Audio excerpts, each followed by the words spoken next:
Thank you, Dave, and good evening, Canada. Welcome to the 67th straight sellout here at Molson Stadium on the campus at McGill University.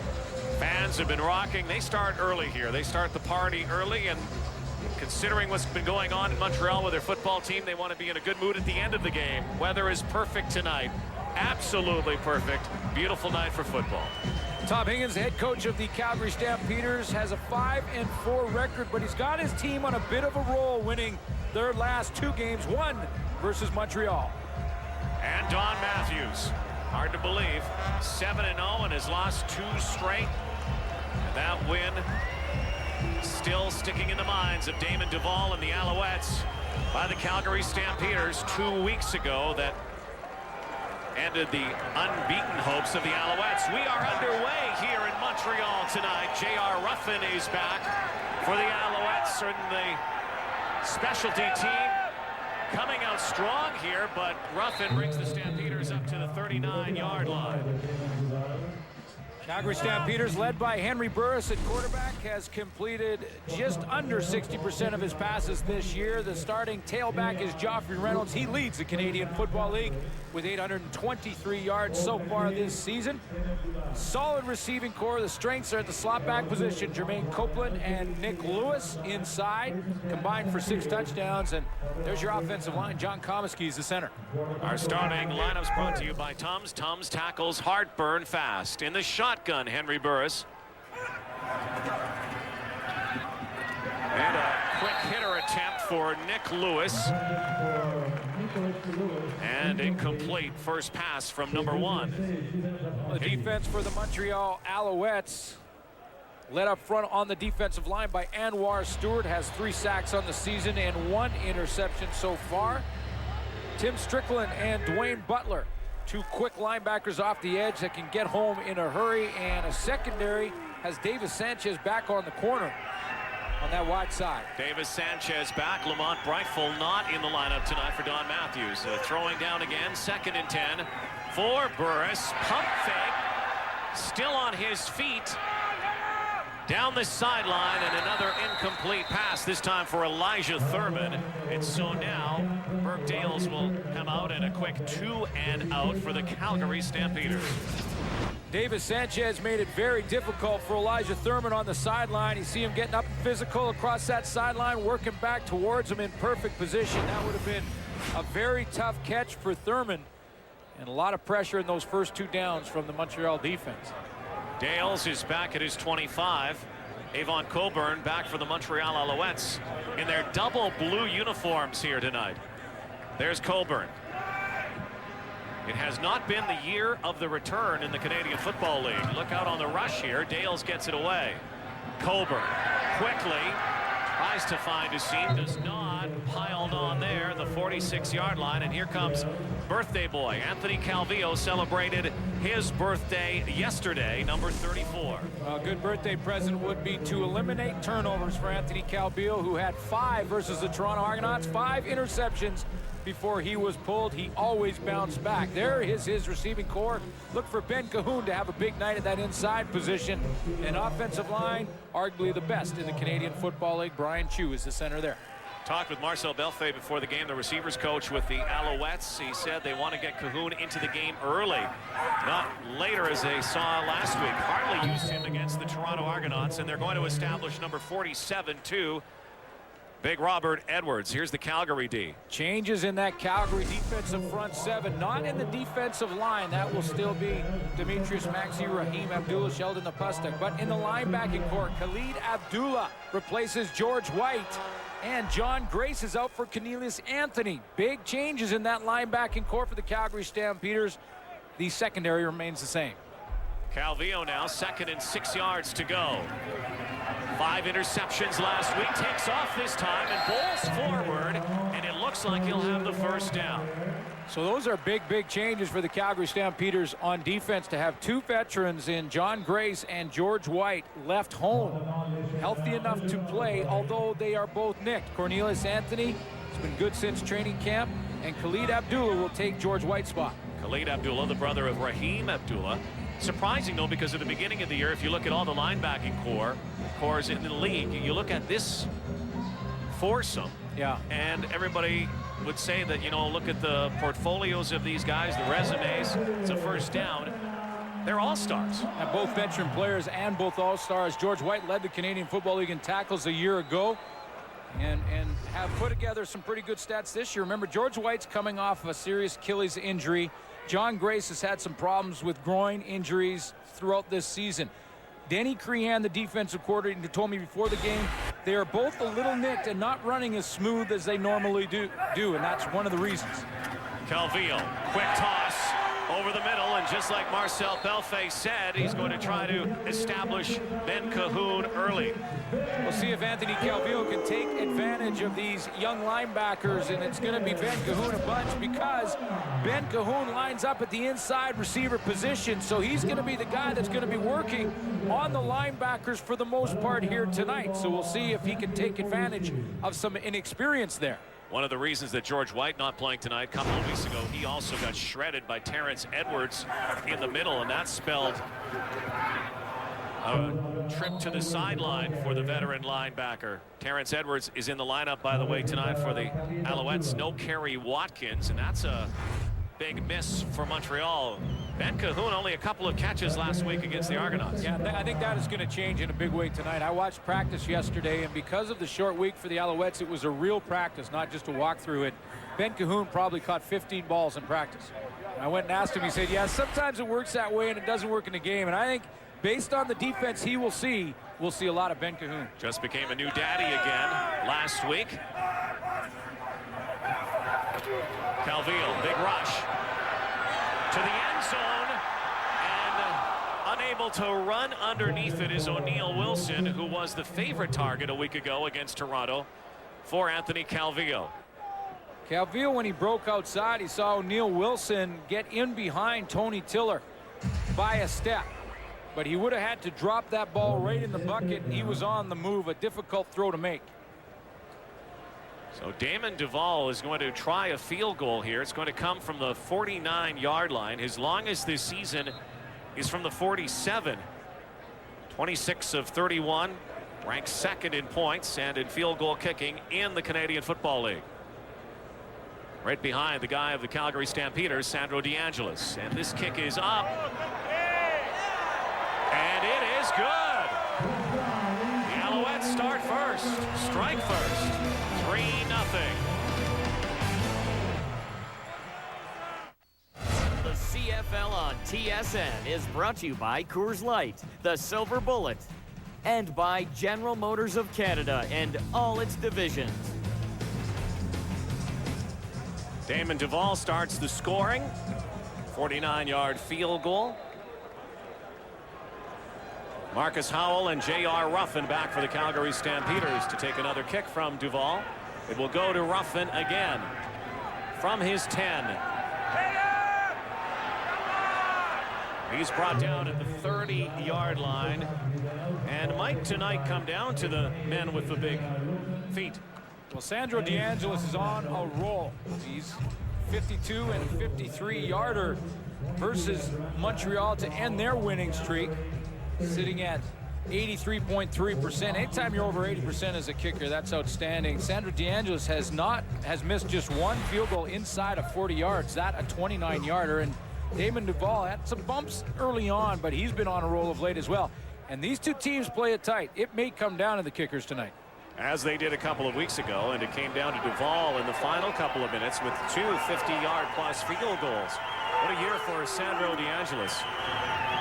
Play action. Burris rolls to his right. Looks for Kenyon Rambo and has him.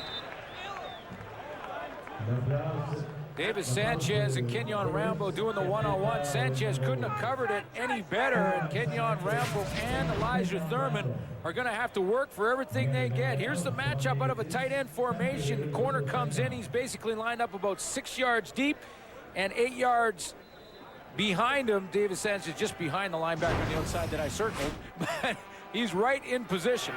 First carry tonight for Joffrey Reynolds, the CFL's leading rusher. Has 15 yards.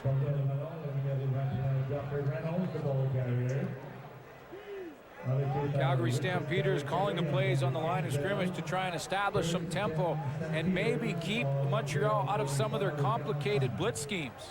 Joffrey Reynolds just 58 yards against the Owls 2 weeks ago, 15 there. 1st and 10 from the 45-yard line of Montreal.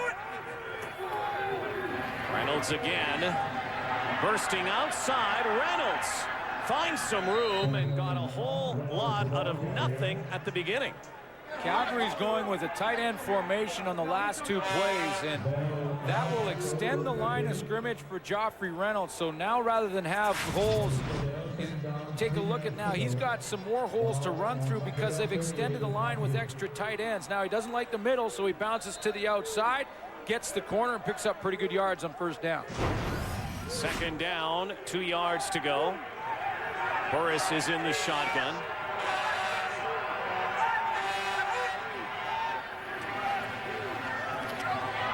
And he goes deep to the end zone. It flutters, and it's incomplete. Rambo wants a flag and does not get it.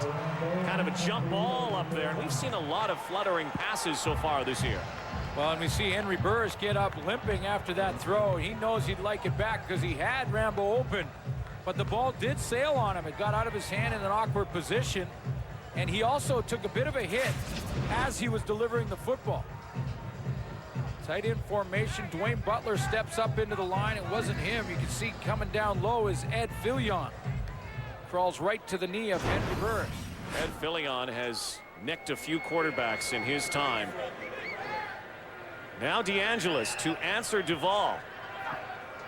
Keeping with the theme, but look at this. A little play action trickery here from the Stampeders. Wes Cates almost to the end zone. He is. Touchdown. Razzle dazzle. Talk about a gadget play. Just when they thought it was going to be a field goal by DeAngelis, it's a touchdown for Wes Cates. Perfect call for Tom Higgins, because everyone talking about Sandro DeAngelis and how effective he's been and how money he's been. So Wes Cates runs the fake. He lines up as a wing back to the left side of the formation like he's going to block. Then he comes underneath, takes a direct snap, and completely fools the Montreal Alouettes and Don Matthews. What a call by Tom Higgins. Perfect timing and well executed. Cates just getting the pylon on the goal line. Talk about tomfoolery. The gadget play works. Fake field goal, shovel to Cates, touchdown. The Stampeders find the end zone first. There he is right here. Now what he's going to do is come underneath the formation and then hit it up in here. Watch how successful this is for the Calgary Stampeders. There goes Wes Cates underneath. He takes that flick from the holder, Brett Ralph, and underneath he goes and right to the corner of the end zone and just gets that cone.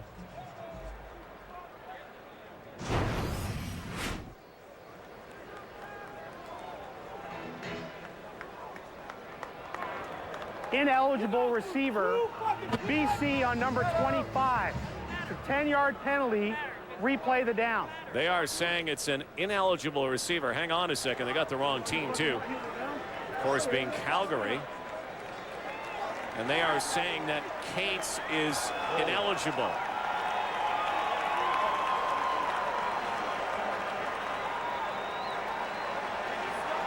He's on the end of the line of scrimmage. And he has an eligible number. Here he is right here. This is Cates right at the very end of the line of scrimmage. He has an eligible number at 25. He goes in motion, catches a forward pass. That's a forward pass from Brett Ralph, the holder. Even though it's underhand, it's considered a forward pass. There was a lot of confusion here, Glenn Suter. But the teams are coming out on the field. And Burke Dales is coming out to boot it away. There doesn't seem to be a lot of discussion from the Stampeders in protest.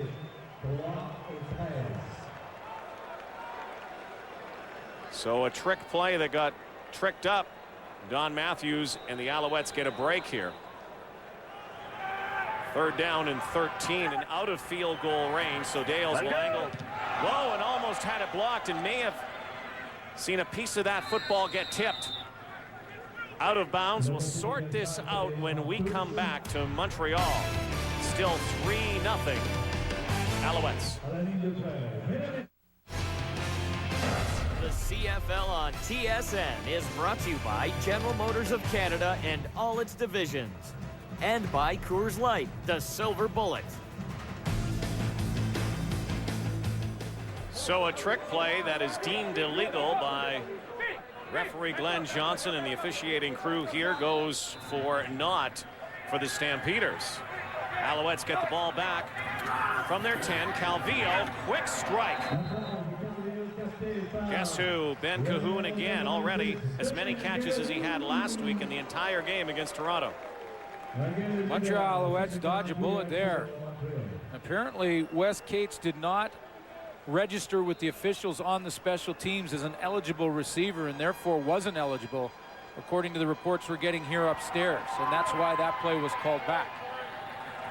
At the beginning, it looked like it was all right. Not so. And again, not much of a protest from the Stampeders sideline. No, they didn't. And there was 7 on the line of scrimmage, which is what was required.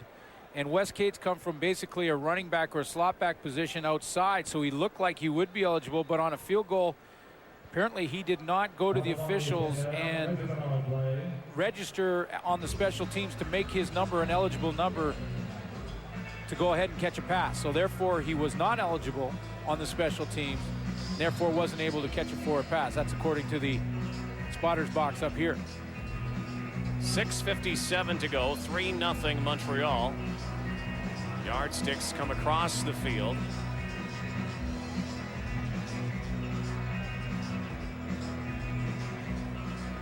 And that's how far the Alouettes have here.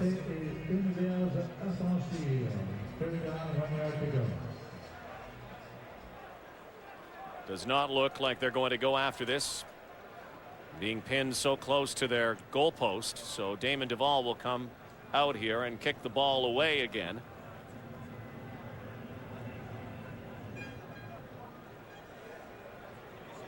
This interesting turn of events here has caused this crowd to basically just go completely silent. They can, I guess they feel like their team has dodged a bullet big time, but still has bad field position. And that's a good thing to do, though, if you're a visiting team. Keep them quiet. Roughed up. Chip Cox down there. And let's go to the sidelines and join Brent Wallace with us tonight. Brent. All right, Rod, thanks very much. Well, everybody knows Ottawa wants back in the CFL. And one of the 3 groups, the president is with me here, Jeff Hunt, who's also the owner of the Ottawa 67s. Jeff, what is the latest with the bid process and where do we stand? Well, as you know, there's a process, and on September 11th, there's certain things that have to be into the CFL for them to start to make a more serious evaluation of the 3 groups. What is, I guess, the best part of your bid, and where is it that you separate yourselves from them? Well, hopefully the fact that I've run a successful franchise, albeit a hockey franchise in Ottawa for the last 8 years, and we have a front office very similar to many CFL front offices. So we're in a position where we're ready to go anytime, and we already have a proven track record. Jeff, thanks very much. Thank you. Wes Cates, who had a touchdown nullified, says, you know, I'm going to try to get another. And that was a big play again from Henry Burris to Cates. The Stampeders move the football back down near the red zone. Well, he is eligible out of the backfield on offense. Yeah. 25 is an eligible number. However, there must have been an eligible number on the line of scrimmage from one of the linemen, which put him ineligible. It can get confusing, but Stampeders now trying to get that touchdown back. Burris slant. Trying to one-hand it was Jermaine Copeland, the former Alouette. When he was here, that receiving core with Copeland and Cahoon and Cavill. There's a flag on the backside of this play, Rod, and there was some contact made on Elijah Thurman, and Ricky Bell were basically going at it. See if it was thrown in error or they were just breaking up what was a bit of a scuffle. Nick Lewis also involved back Major there. foul, unnecessary roughness, Montreal number 7. Yeah, it was Ricky 15-yard Bell. penalty, first down. So that doesn't help. Alouettes have taken some penalties in the last few weeks that haven't exactly been penalties that have been high on the intelligence scale, and that one wasn't certainly.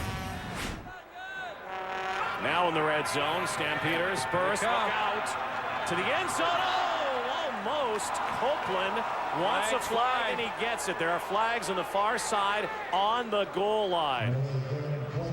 Former Alouette complains, but the flag was already in the air. You know, a couple of these slant patterns from the Calgary Stampeders, I've thought that the Montreal Alouettes secondary have become awful close to pass interference. And in that they know what's going to happen, the quarterback has to get rid of it quickly on that slant, but they've been pretty physical with the right arm underneath. That time Clint Kent got his hands on him. See, and that right hand on the back of Copeland will be called, especially when the ball's in the air and it affects the receiver. And there's the pressure that Henry Burris is facing this time from Ricky Bell off the edge. He's got to get rid of the football. Those DBs have been a little too close. First and goal now. Reynolds in the backfield. And will he punch it in this time? Yes, he does. Touchdown at Calgary. Some kind of drive here, Rod, for the Calgary Stampeders. You would think that having that fake field goal called back would take the wind out of their sails and maybe change the momentum, but it hasn't at all. Burkdale's with a nice punt. The defense gets a 2-and-out, and just like that, the Calgary Stampeders cross the goal line. 4 plays, 56 yards, 3rd touchdown of the year for Joffrey Reynolds. And if it was quiet a few minutes ago, it's like a library in here right now.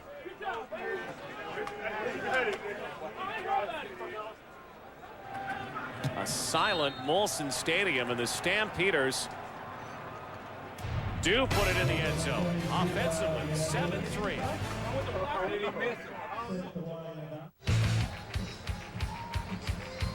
Tomorrow night, Wendy's Friday Night Football. Glenn Suter, you'll be in Winnipeg at Canadian Stadium. The Argonauts coming off a win against the Alouettes. Can they continue that momentum? It's in high definition tomorrow night.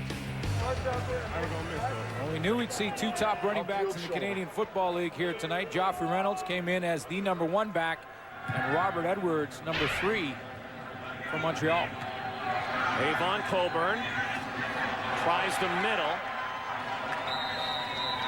Wrestled down. Brian Clark is there, and Anthony Calvillo trying to get his team now to the house. Down 7-3. Well, he hasn't thrown the turnovers. He hasn't thrown the interceptions in the first couple of series. That's the good news. Anthony Calvillo coming off a game that he just isn't very used to. He hasn't had many games in his CFL career where he's thrown 5 interceptions. Boys in the studio were talking about their worst games, and Calvillo, certainly that was his worst last week. He was really anxious to get back on the horse, as he called it, this week. Put that behind him, a race last week. In the flat, the quick hitter. And Terrence Edwards drops the football. Montreal gets it back. Terrence Edwards starting this week as O'Neal Wilson was there, playing in place of Kerry Watkins. Edwards is the brother of Robert Edwards, the running back. Calvillo keeps the drive alive. I mentioned that 5 interceptions, something that he is not used to. There it is. His entire career, 1 time, 5 interceptions for Calvillo. 4 times, once he's thrown 4 interceptions. Look at that, though. That's the number you want. Right? That's the big one. 0 interceptions, 57 games, more than anything else. 1 interception, no big deal. That can bounce off a finger. His first 8 games this year, he had 4 interceptions. He now has 9 after the 5 last week. Expect him to try to protect the football here tonight. Ben Cahoon again, and down to the 35. And that was a bullet from Anthony Calvillo. He threads the needle here. He didn't have a lot of room, Anthony Calvillo, to get this football to Ben Cahoon. But again, this is going to be Ben Cahoon going to go inside to where those linebackers are. Look at the little throwing lane that Anthony Calvillo has. He puts it right on the money, and clutch. Ben Cahoon catches it the first time. 2-time most outstanding Canadian in the CFL. 3 catches. Again, only 2 last week in that big loss against the Argos. Calvillo takes it himself. Hook slide there for 5 yards. Watched Calvillo in practice and had a nice conversation with him after the game, or after his bad week. And he has had a short week, so not a lot of time to prepare. But in practice yesterday, he was throwing darts. I mean, in practice before the game, it's usually a 3/4 speed, kind of half walkthrough. But because it was a short week for the Alouettes, they went out and practiced hard. They actually did some drills and some hurry-up offense. And Calvillo was throwing lasers. You could tell that 5 interception game was weighing heavy on him. 4 for 5 so far tonight for 55 yards. Throwing again. Pressure on, steps out of the pocket. Byron Anderson has the first down. And that's something they did not do last week against Toronto. When Calvillo was in trouble, he tried to force it further down the field and never went for those quick screens. The little slants and cross patterns in front, couldn't find his receivers. Well, that often is a result of protection breakdowns where you have a defender in your face as the quarterback, makes it tougher. But right now, Calvillo looks like he's had time to throw the football. 4 receivers to his right. Looks right. Looks deep. But overthrows Dave Stella. And there is a flag on the play. It's in the backfield. Brian Clark may have got a little too close to Anthony Calvillo as he attempted to deliver that football. Yeah, Brian Clark was in the linebacking core, and he kind of comes on a delayed blitz. He's going to come around this way, and when he does, I think he can get out of the way after that ball is thrown, and he steps in with his right shoulder anyway. And that's just a bad decision by a veteran football player, Brian Clark. So interesting, the Stampeders score their touchdown, get it close to the goal line thanks to a bad penalty. Undisciplined penalty down there, and Brian Clark hitting Anthony Calvillo keeps the Alouettes drive alive here. 2 minutes and 17 seconds left in the first quarter. Alouettes are awfully good in the red zone. To the end zone, to the sideline. Once again for Ben Cahoon. Almost made the one-hand catch on the outside. Anthony Calvillo, one of the few quarterbacks who calls his own plays, has a 19-play set on his wristband. He's the inside receiver, and he just runs that timing route. That was almost a circus catch for Ben Cahoon, and that ball was thrown high. That was one of the problems Calvillo had against Toronto. The ball was sailing high on him a little bit. 52. A lot of wobbly passes last week. Flag on the play. Calvillo dances in the pocket. Throws to the 5-yard line. Cahoon is hit hard there, but a yard shy of a first down. But let's see what the penalty is.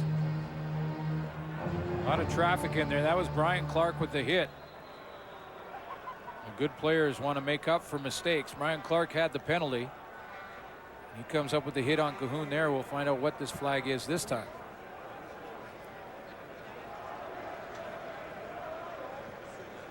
Looked like it might go against Montreal because Brian Clark is being given the options, and if you're given the options, that means the penalty is against the other team.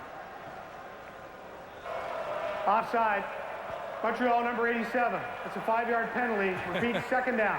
Looked to me like Brian Clark looked to the sideline for some help from Tom Higgins, but it's all the way down at the opposite end of the field, and he just realized I can't even see him, so I'm just going to call it. And Alouettes get another offside call, and that's the call that has been dominant for them.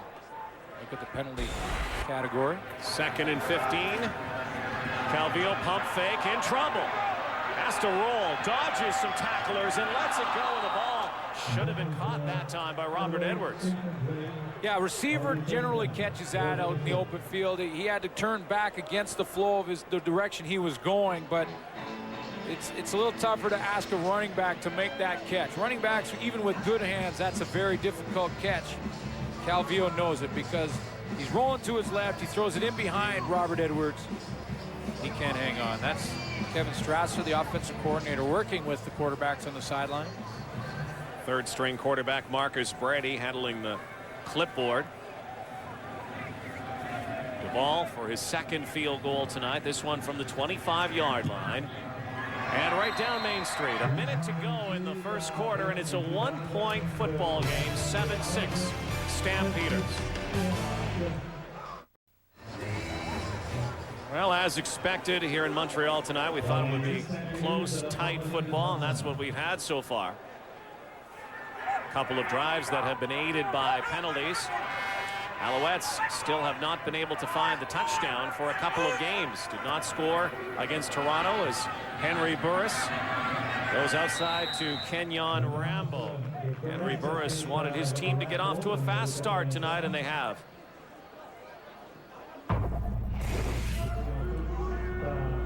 As we all know in football, it's all about momentum. And we have to withstand their early flurry because they're going to come out and throw everything at us, the whole kitchen sink. But if we're able to stand there and continue to throw jabs and, you know, continue with the right hooks and uppercuts and things like that, but stand our ground, stay composed, and focus on what we came here to do, you know, we should have a good chance to sneak in here and hopefully run out of here with one, and hopefully repeat what we did here last year. What they did here last year was win, which is very rare in Molson Stadium, a visiting team coming into this stadium and winning. And remember, it was Sandro DeAngelis who was the hero in that game too. Yeah, I believe that was a 37-yarder to win that football game, and that was back in August last year. Calgary number 64. 5-yard penalty. Repeat, second down. The Montreal Alouettes have not lost at home since that football game, so not easy to beat Montreal here. And they've even said to the media here in Montreal that their goal this year, the Alouettes, is to be perfect at home and have a winning record on the road. And Anthony Calvillo told me yesterday that would mean around 14 wins in the season. It's pretty good. Yeah. That gets you in the final. Will be the final play of the first quarter, barring penalty. Jermaine Copeland has it, and he is whipped down to the turf by Richard Carey. And that's it for the first quarter. A couple of Damon Duvall field goals and a Joffrey Reynolds touchdown. Stamps by one. Kind of a conservative first quarter for the Owls and for the Stamps. Our numbers brought to you by Rona, proud league-wide sponsors of the CFL. So far, defense is playing pretty well, but you heard Henry Burris talk about the fact that they had to weather the storm early on. With 7 first downs to 6 for Calgary, they have done more than that. Surprised that the Alouettes also haven't been able to establish Robert Edwards yet. Only 6 rushing yards, but the key for the Alouettes, the 0 beside the turnovers. Well, absolutely, but Anthony Calvillo still calls his own plays, and obviously he would like to throw his way out of this little slump that he finds himself in. Doesn't have a turnover, but he's got to go back to Robert Edwards. Robert Edwards provides that balance that Montreal offense needs. Calvillo on the sidelines watching now. He'll go to work in a moment. Burke Dales back at his 25-yard line as we get ready to start the second quarter. Avon Coburn. And there's another fake. Brian Clark taking off down to the 42-yard lines. And so the Calgary Stampeders have come here into Montreal tonight with a full bag of tricks. Brian Clark lines up as the up back right here, and he's going to get the direct snap right to him. It never gets back to Burke Dales, and then it's the sweep around the end, and Brian Clark shows some pretty good speed as he gets outside. He's got a lead blocker, and away he goes. That blocker being Wes Lysak. Don Matthews is known as a guy who can throw a lot of unpredictable things at you. The master is getting outmastered here so far. The teacher's getting schooled. Wow. Saw one trick play already, albeit one that came back on a penalty. Reynolds around the corner and close to a first down, but that was sold perfectly as well by Burke Dales. Well, that's the key. The little things make a big difference because a lot of those guys, especially on the end players for the Montreal Alouettes are responsible. These guys right here, they're responsible to make sure that he kicks the football. So when they look up, when they're coming out of their stance and look up, they think the ball's been snapped over the head of Burke Dales. So that makes them hesitate, and that gives Brian Clark the corner. Second down in short yardage. Well, I might have a little theory here now. The Calgary Stampeders came to town a couple of days early, but their equipment and luggage did not. It got delayed, and they worked out here in street clothes yesterday. Maybe they didn't have their equipment. They said, you know, why don't we work on some razzle-dazzle? you know the old General Patton against Rommel, right? Yeah. And Patton was going across the desert, and he got out of his tank, and he said, "You're beautiful. I read your book." to Rommel. That's how he was beating him, because he read Rommel's book. Well, Tom Higgins has read Don Matthews' book, and he's beating him at it. Second short yardage. Reynolds again.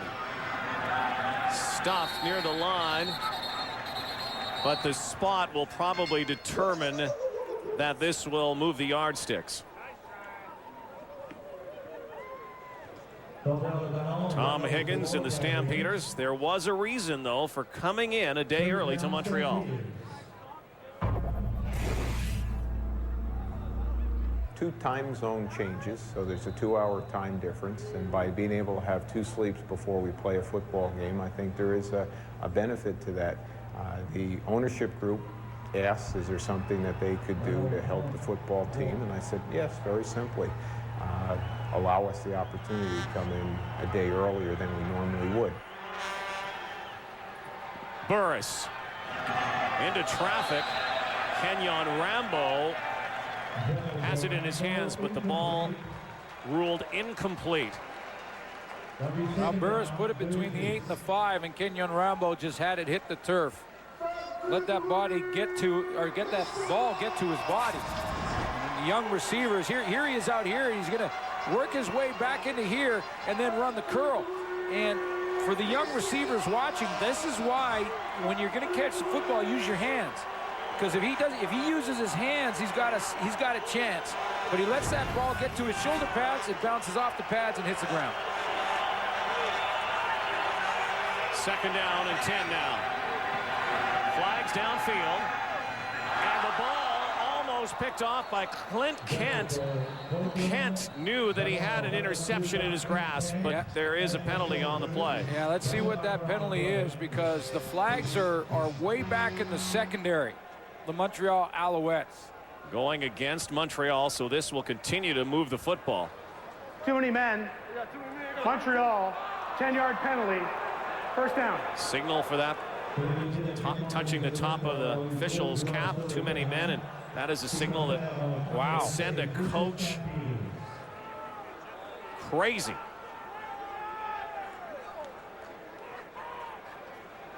Little bit of surprise. A picture says 1,000 words, doesn't it, sometime? Do you like the idea of the Stampeders coming in here early this week?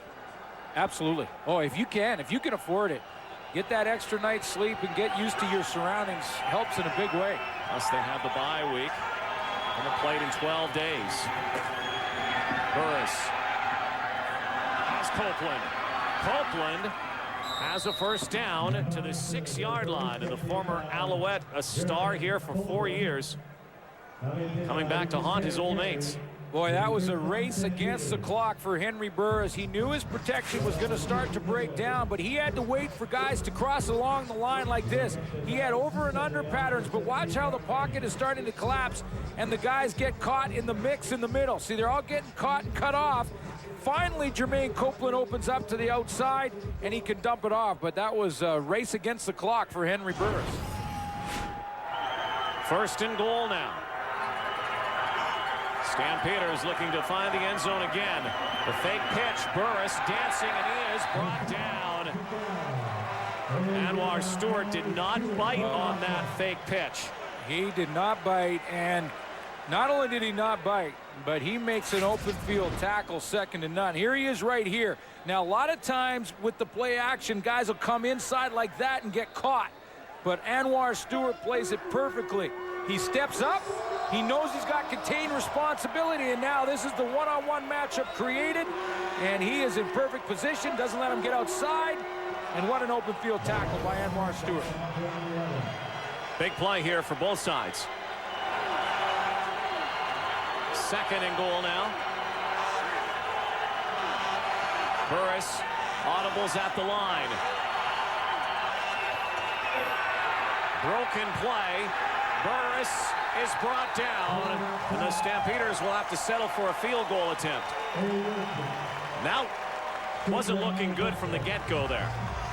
It got all clogged up. What Henry Burris wanted to go ahead and audible to was quarterback draw. He saw the two safeties go, and he saw this opening right in here, and he thought a quarterback draw, and I'm home free if I can get to that spot. But watch how they're going to close with a little bit of slant here. There's the slant by Louis McKay inside, the middle linebacker, and that closes that hole, and Henry Burris has to try and just make it up from there. So now Sandro DeAngelis. Can't miss DeAngelis is what they're calling him.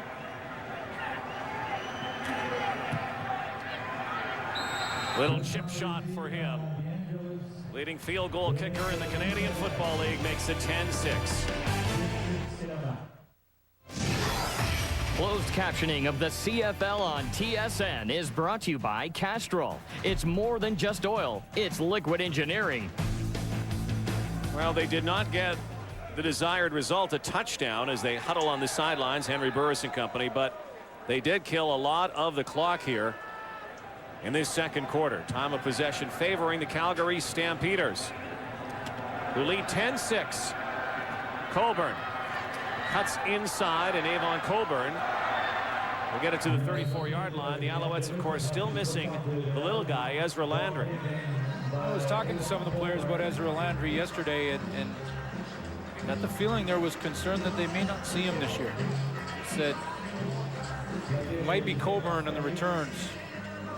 Nothing against Avon Coburn, but no. Ezra Landry is electrifying, and Landry is a guy who, when he gets the ball, can take it back every time. No one was really giving any reasons, but I just got the feeling that Ezra Landry was sort of on the outside looking in. He's had some knee problems. There's a good catch. Flag on the play. Terrence Edwards again, his second reception, but again a lot of penalty flags, and this one looks like it's going against Calgary. Offside, Calgary number 30. Penalties declined. First down. Cedric Williams. The Alouettes have not scored a touchdown in a long time. 112 minutes, I believe. Not since the second quarter against the Stampeders when they lost 2 weeks ago. They've sputtered. Cahoon picks up 7 yards. In that Calgary game, Ben Cahoon had some rib problems that he was complaining about just prior to the game.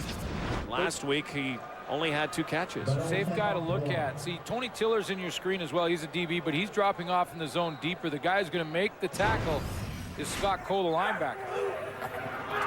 Robert Edwards certainly hasn't had much running room here tonight, Suits. Well, so far, the Calgary Stampeders, who rank 5th in the league against the run on defense. And then, again, we've talked many times about that 3-down lineman, 4 linebacker, or 34 defense that the Calgary Stampeders play, which can be susceptible against run. And yet, Robert Edwards, slow start tonight against that defense. Terrence Patrick out there, the down lineman in the 3-4. Damon Duvall kicking it away again. Tries to angle it. J.R. Ruffin. This ball will back up and then fumbled. But it's a no yards call, so Calgary will get the ball when we come back to Molson Stadium in Montreal. This is Wendy's CFL on TSN. CFL on TSN is brought to you by General Motors of Canada and all its divisions. And by Coors Light, the Silver Bullet. Well, it's been done once. Could it be done again? Wendy's Kick for $1 Million is back. Enter at tsn.ca/Wendy's for your chance to win prizes that include a one-time payment of $1 million. And I wonder if Brian Deesberg entered again. Why not? If you have $1 million, you might, make more. Yeah, and we got a memo this week that there have been over 1 million entries. which is over 3 times, I believe, what we had total last year, and we still have about 20 days to go before they award the winner. So over 1 million entries is fun. And that's great. Well, if you did enter, get out to the schoolyard and start kicking.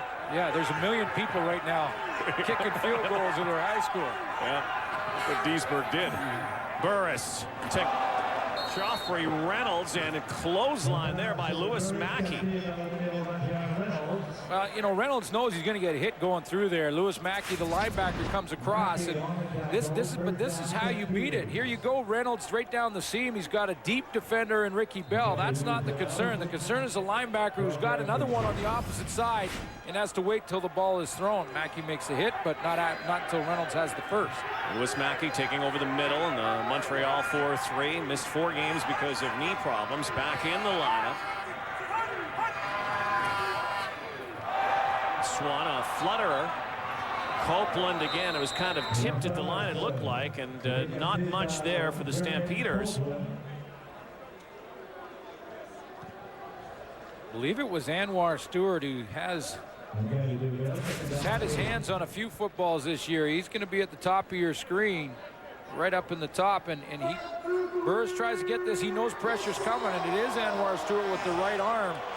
The guy's like a ball hawk. Wouldn't surprise me if he did get his hand on it. He's an octopus out there. Look at that. Now, interception returns for touchdowns. In Montreal history, those are the leaders. Harry Skipper and Baron Miles, yes, but Anwar Stewart. Down lineman. Burris throws. Is it caught?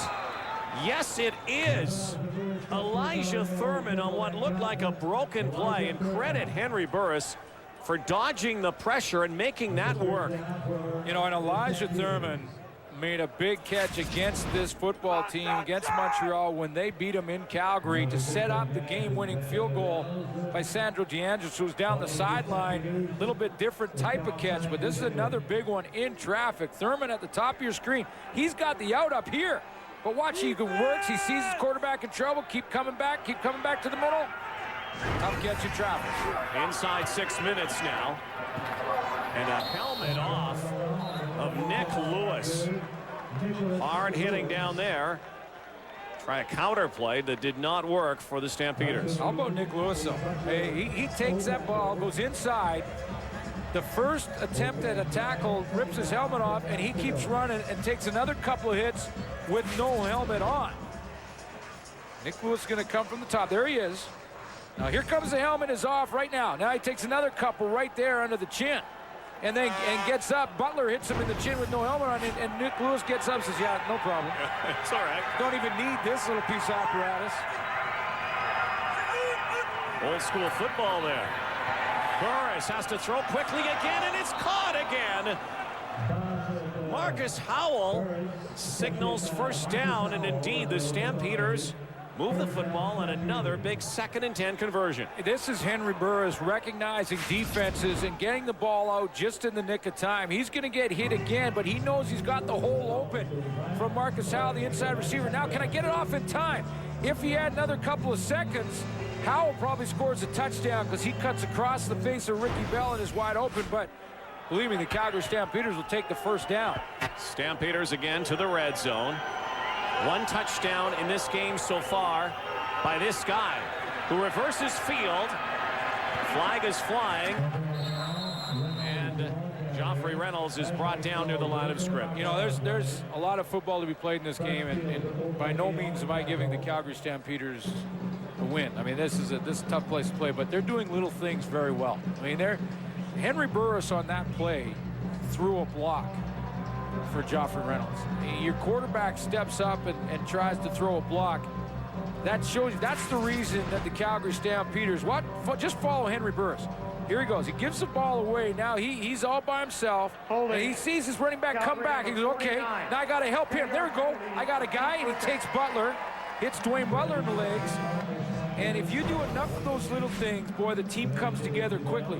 One of the reasons that Calgary has won 2 in a row. Nick Lewis probably went over and said, nice block, too. Absolutely. You know? Yeah, you got Nick Lewis. He doesn't have to play with a helmet on, and everybody rallies around that.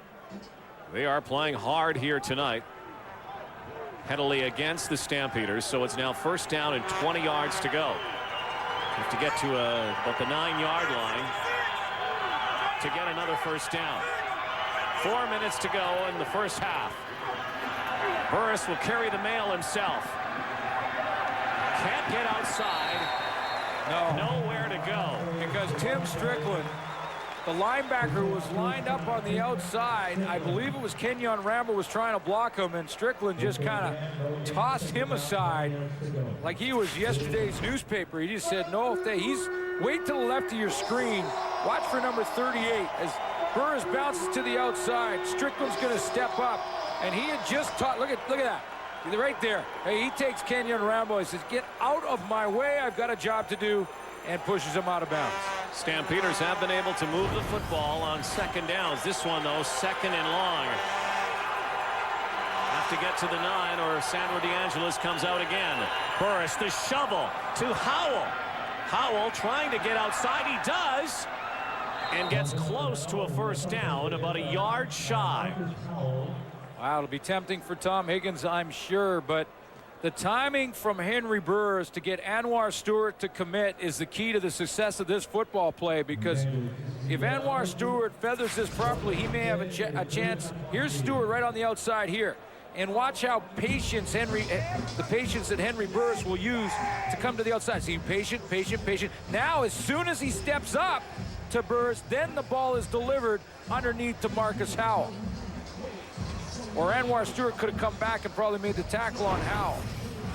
Well, points are a premium here tonight, and Tom Higgins not willing to gamble with 3 minutes to go in the second quarter. It's about a yard and a half against a very good defense against the run. So DeAngelis will come out and try to put his second field goal, get his third field goal of the night through the uprights. I say third because one of those was an attempt. That was a trick. He has his second now. It's 13-6 Calgary.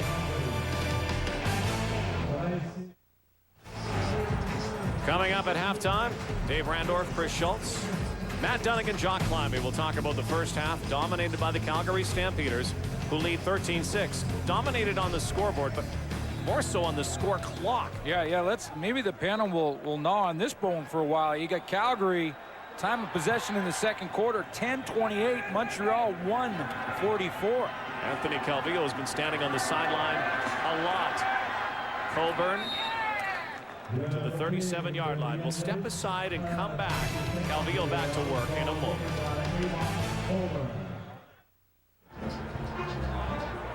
Well, now, having said that with the Calgary Stampeders, don't rule out the Montreal Alouettes out just yet. I mean, they have been down this season and come back with some big wins. They were down 7-6 in the first, and they are down 13-6 now, but do not rule out a comeback by the Montreal Alouettes. They are slow starters and quick finishers, and that time, Anthony Calvillo, once again, could not find Thyron Anderson downfield. You know, Anthony Calvillo has been on those intermediate and short routes, but the deep routes have been a problem. That's the third time he's tried to go deep now, and all three have been overthrown by about 5 or 6 yards. Looks like he's just trying to avoid any chance for an interception and maybe pushing the ball too deep for his receivers to run under. Biggest play of the game, only one play for the Alouettes, a 20-yard gainer. Calvillo to Cahoon.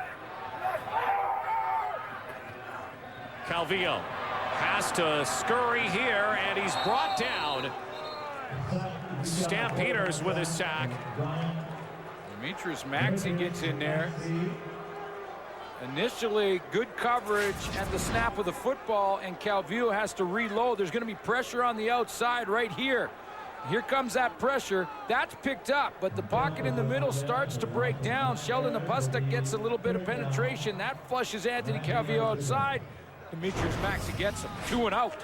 The Alouettes have to be concerned about their offense. Only 4 plays in this quarter.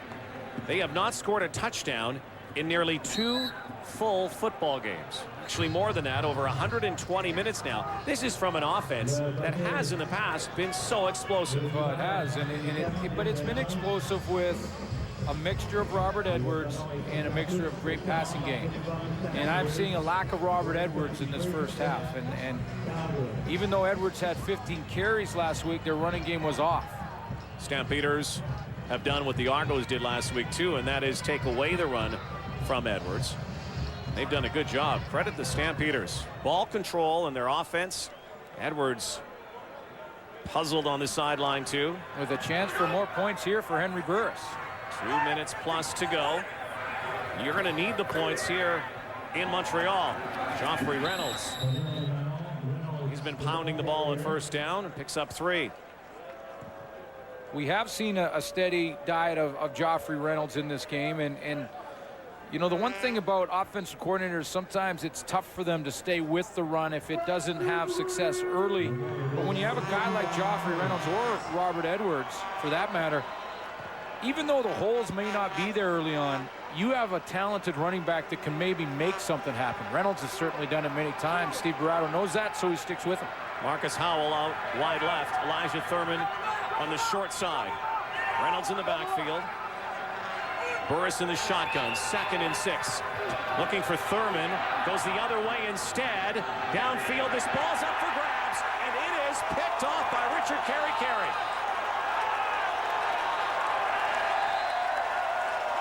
And Henry Burris forces one, and that was an easy pick for Carey. Henry Burris thought Jermaine Copeland was going to come back to the middle, and instead Copeland took off and went down the field. Jermaine Copeland's right in here, and he ends up right about here, and then he thinks he's going to come in, and what he does is go down the field that way. That's why the throw looks like it's thrown right to Richard Carey. Watch Copeland. Now he thinks Copeland's going to come back into that open area. He doesn't. He stops and he keeps running straight down the numbers. So Richard Carey says, well, hey, throw it right to me. That was like a punt return for Carey. Carey gets his 2nd on the season. 9th interception thrown by Burris. The Alouettes have a chance to score here in the final 2 minutes before halftime. Down by 7.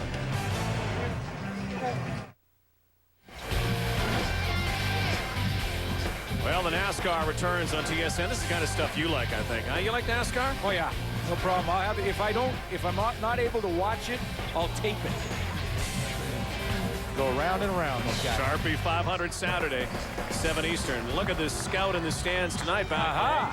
Former Alouettes assistant, now the head coach of the Edmonton Eskimos, and playing the Stampeders in a couple of weeks. Taking a few notes, I'm sure, is Danny Machocha. I will just go in as a fan. No one will know I'm here. Yeah. And I will scout the game. Good seats.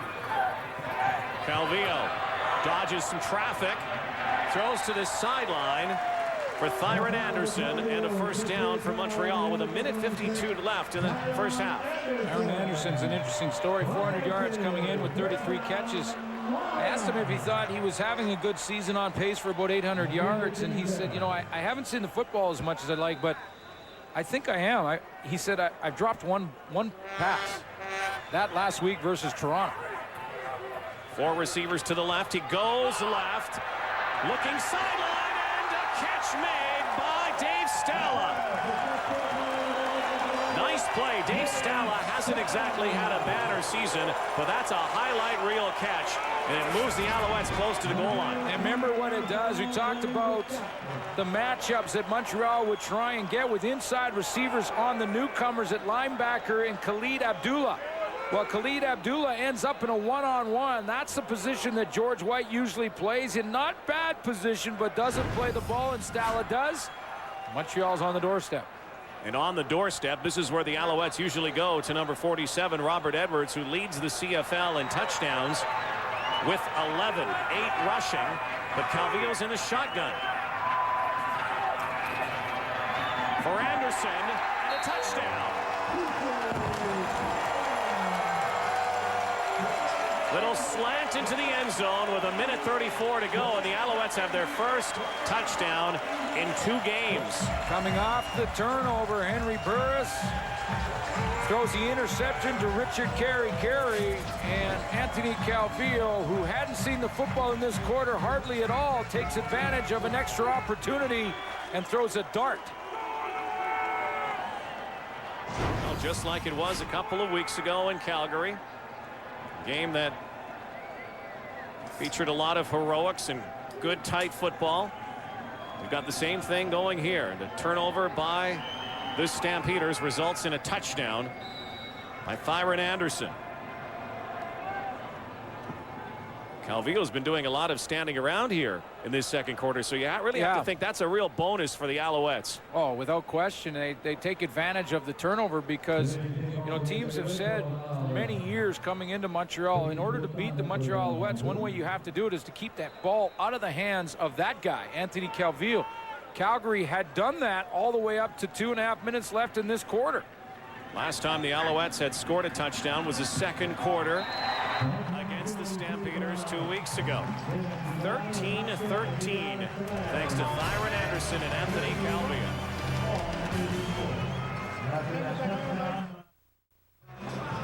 Anthony Calvillo last week knows exactly what Henry Burris is going through in the second quarter, albeit 5 interceptions for Calvillo last week, but a costly one here by Henry Burris leads to a touchdown by the Alouettes. That's why the quarterbacks hate to throw interceptions. It's not just the fact that they've turned the ball over, it also is the change in momentum. Calgary Stampeders had controlled Anthony Calvillo on defense. They were moving the football in the second quarter up and down the field. They had to settle for a couple of field goals. But the moment the turnover is created by the defense, it changes momentum. Calvillo scores in a hurry, and now it's a whole different football game. Marcus Howell. J.R. Ruffin back.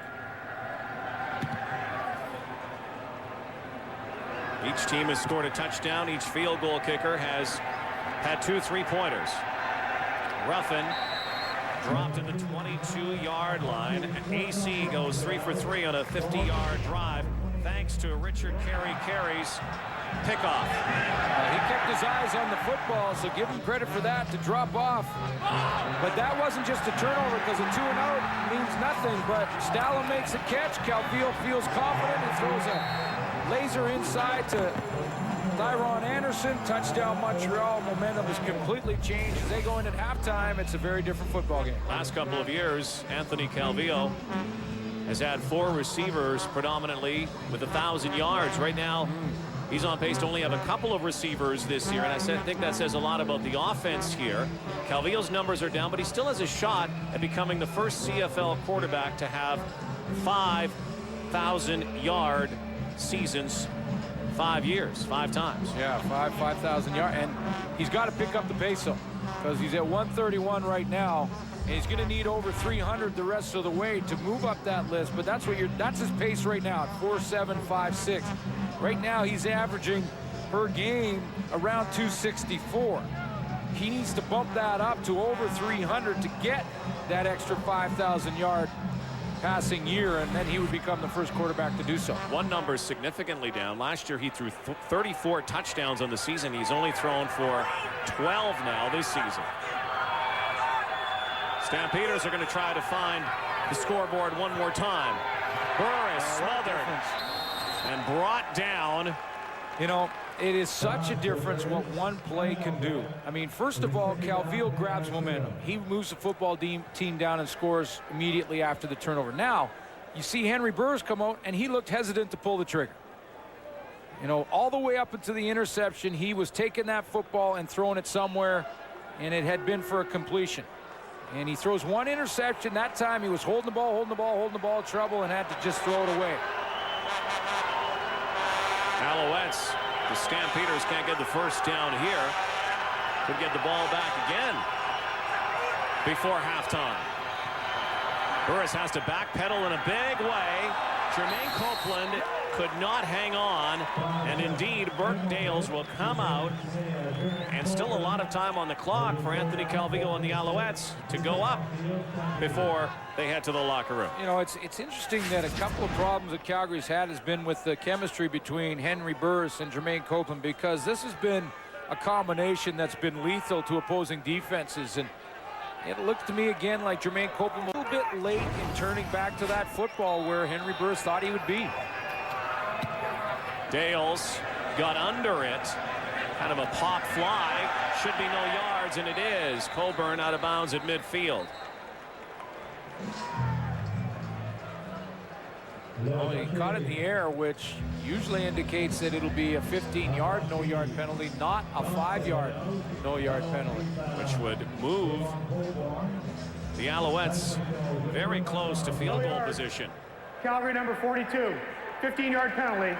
First down. 15-yarder. Yeah. See, guys are trying to stop and get out of the way, but they've lost the football for the Calgary Stampeders. Here they come down covering. See, there's Khalid Abdullah. He's trying to put the brakes on. He can't.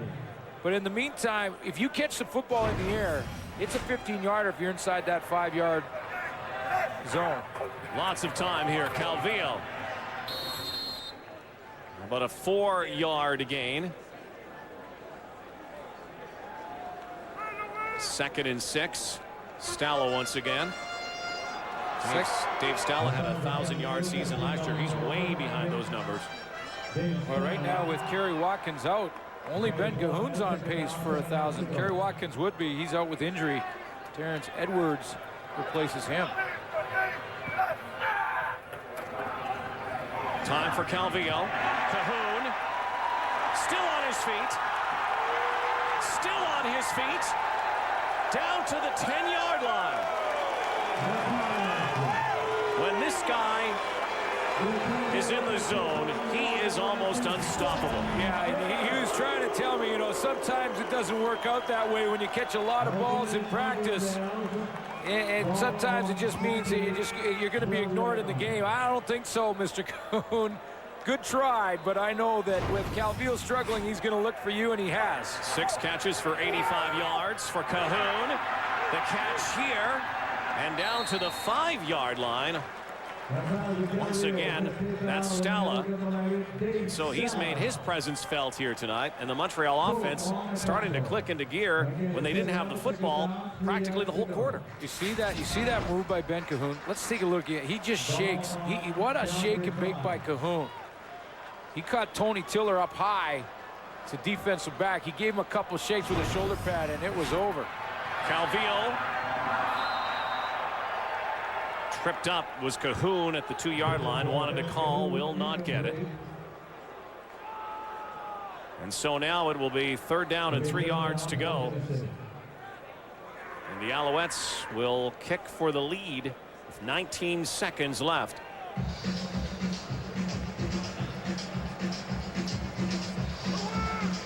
Montreal was down 7-6 after 1 quarter, 13-6, and you called it. You know, as much as the Stampeders had the momentum here, you almost have to build yourself a real big cushion in Montreal because you know the Alouettes at home will come back at you. Duvall through the uprights, and it's 16-13. 10 points for the Montreal Alouettes and inside of about 2 minutes. And we still have 16 seconds left. So, you know, that's how quickly it can change. And that's how one play can change the direction of a football game. Kind of seen it all here in this first half, haven't we? Highly entertaining. It's not the highest scoring game. Haven't seen loads of offense, but some trickery. Wes Cates play that had to come back.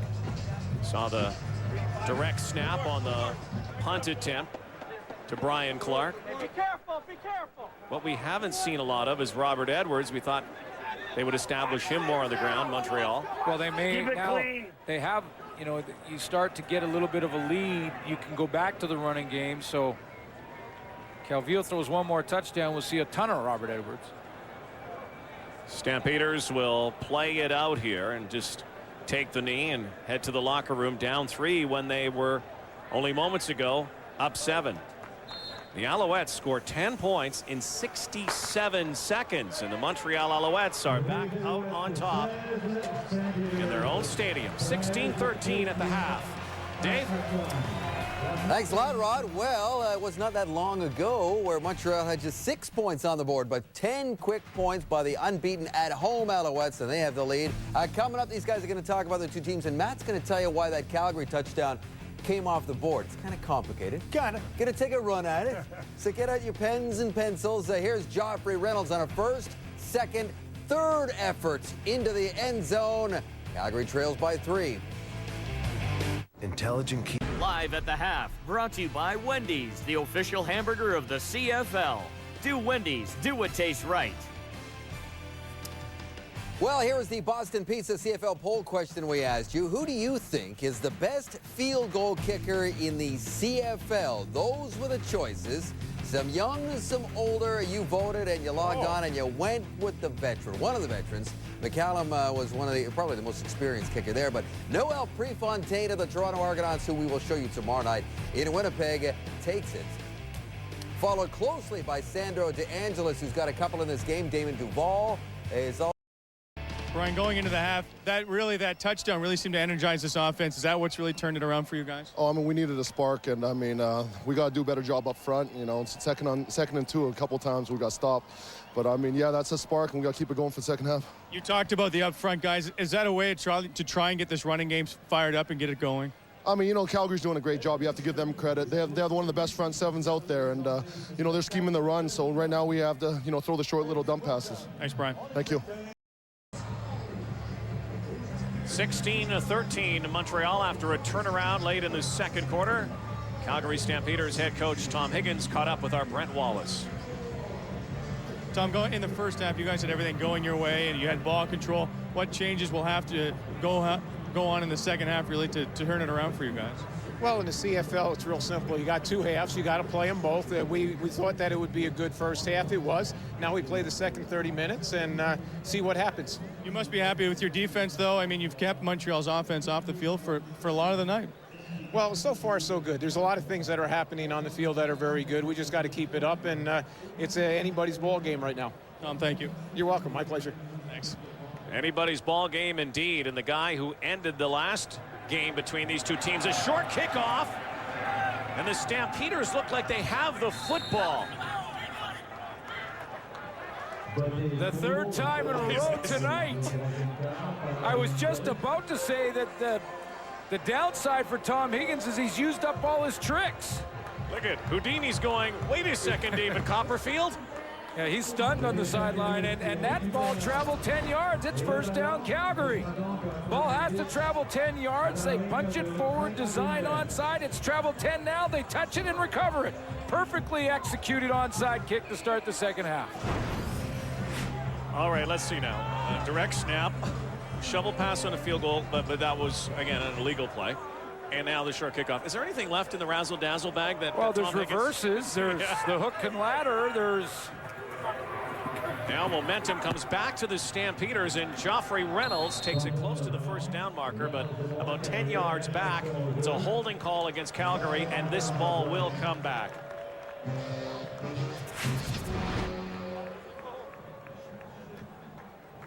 Pulled off another one, Tom Higgins, after the onside kick with Craig Dickinson, the special teams coach. There is a rabbit under that cap, I know it. Well, no, hey, these are well-executed plays that they've obviously worked on, saw something on game film, and I think it's almost wrong to call them trick plays because they're just deception plays. Deception plays, really. That's a better way to describe them because you coach them, you draw them up, you practice them, and you see something on film that you can take advantage of. You just don't think that you're going to catch the Montreal Alouettes off guard, though. It doesn't happen very often, if ever. Burris goes deep for Copeland. Oh, ball goes way up. Looks like it hit maybe Chip Cox in the foot here, or maybe Copeland, or someone got a hand on it, but the ball went bounding over the boundary. What a throw by Henry Burris. That's a long, deep throw, and Copeland's trying to adjust, turns around, and look how Chip Cox just reaches back with his right hand, and it goes off his wrist, and he looks back to the football so he doesn't draw a pass interference call. Chip Cox has had an outstanding start to his CFL year, his rookie season. His first game, he had 2 interceptions. He's had a blocked kick this year. He's had a recovery for a touchdown. Also spent some time as his backup, though. He struggled. Burris stands in, but is hit. His arm is hit. The ball is incomplete. And Burris gets up off his backside. And one consistent now, too, is the frantic rush of the Montreal Alouettes. Much more intense than it was earlier in the ballgame. Starting to get a little more pressure. Arkel Truluck comes around the corner. He gets his hand on that football. Number 91 for the Montreal Alouettes and brings Henry Burris down. Truluck has been on and off the roster due to injury this year. Markel Truluck played with Saskatchewan in the late 1998 season, 2000. Many people thought he was going to be the answer to the next Bobby Jurison, then went down to the NFL. Another high one from Burke Dales. Colburn tiptoeing on the sidelines and nowhere to go. 16-13 Alouettes. From Jerry Bruckheimer, executive producer of the CSI series, comes Justice, an unflinching behind-the-scenes look at the way high-profile cases are tried in the media age. Victor Garber stars in Justice, premieres Wednesday at 9, 8 Central on CTV. Another sellout tonight in Montreal. Alouette fans enjoying it a lot better right now. The pitch this time to Darren Diedrich, one of the newest Als coming over from the Edmonton Eskimos. Late NCAA ball, Canadian-born. Tonight's game, by the way, I love that sound. Brought to you by Sony, TSN HD, and available in Dolby Digital 5.1 surround sound. Almost like we're bringing in a Tom Cruise movie or something. All that stuff. Maybe I'll let that sound effect do it. That's good. Oh, almost picked off there. In and out of the hands. And Jermaine Chapman knows he could have had an interception very easily, and so now the Alouettes will boot it away. Well, in fairness to Chapman, he's got his eyes locked on the receiver, and when this develops, you're going to see him. The ball is going to tip through his feet. He's got his eyes. He dropped in the zone. He's got his eyes locked on Ben Cahoon, and all of a sudden the ball bounces through Cahoon's hands, and everyone's going to be surprised at that. Calvillo will be, Chapman will be, and Ben Cahoon will be. J.R. Ruffin, nowhere to go, and loses yards back at his 30. Avon Colburn, the returner, comes downfield to stop a returner, with the Alouettes leading and the Stamps offense on the field. The CFL on TSN is brought to you in part by Holiday Inn Hotels, the official business hotel of the CFL. With free high-speed internet in every room, the office is just a click away. Now into the second half of the season at the midway point. You've been surprised by the season so far, some of the unpredictability, and also the fact that scoring is down this year? The defenses are on the upswing, and I love it. Just like that. I know some of the fans don't, but I do love it. Is there any rhyme or reason to you the fact that scoring is down, some of the numbers are down, some of the people say the excitement level isn't what it once was? There have been some exciting games, Mike. Well, one of the reasons for that is that we haven't seen the punt returns for touchdowns this year, and there's lots of reasons for that. A new rule mostly, you would think. Well, one is the new interpretation of how you can block on those returns, but certainly that's not the only reason. Two fresh special teams guys on special teams and on the roster is a big reason for that. But offenses will catch up, and in the second half, I wouldn't be surprised to see some shootouts. We are in the second half of this ball game tonight. Not a shootout yet, but close football. That one drifts high over the head of Elijah Thurman, hugging the sideline on the far side, and here comes the kick team for Calgary now. Boy, everything changed in one play for Henry Burris, who now has looked a little off in his throws. That ball was high, probably a good thing, because Darryl Crutchfield was breaking downhill on it. The corner over there on the wide side of the field, but Burris just hasn't looked the same since he threw that interception with about 3 minutes left. Last 6 passes, Henry Burris 0 for 5 and an interception. The 0 for 5 coming after that pick. Dale's trying to angle this one, a hopper. See what Coburn can do with it. Barrels forward. 11:04 to go in the third quarter. Still a 3-point game in Montreal on TSN.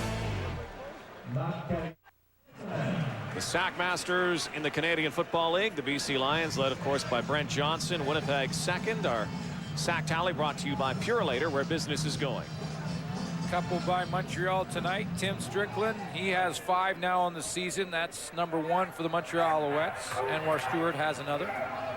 Calvillo to the sidelines, and that one is off target, looking for Thyron Anderson. And Demetrius Maxey has a sack for the Calgary Stampeders tonight, so 3 to that total.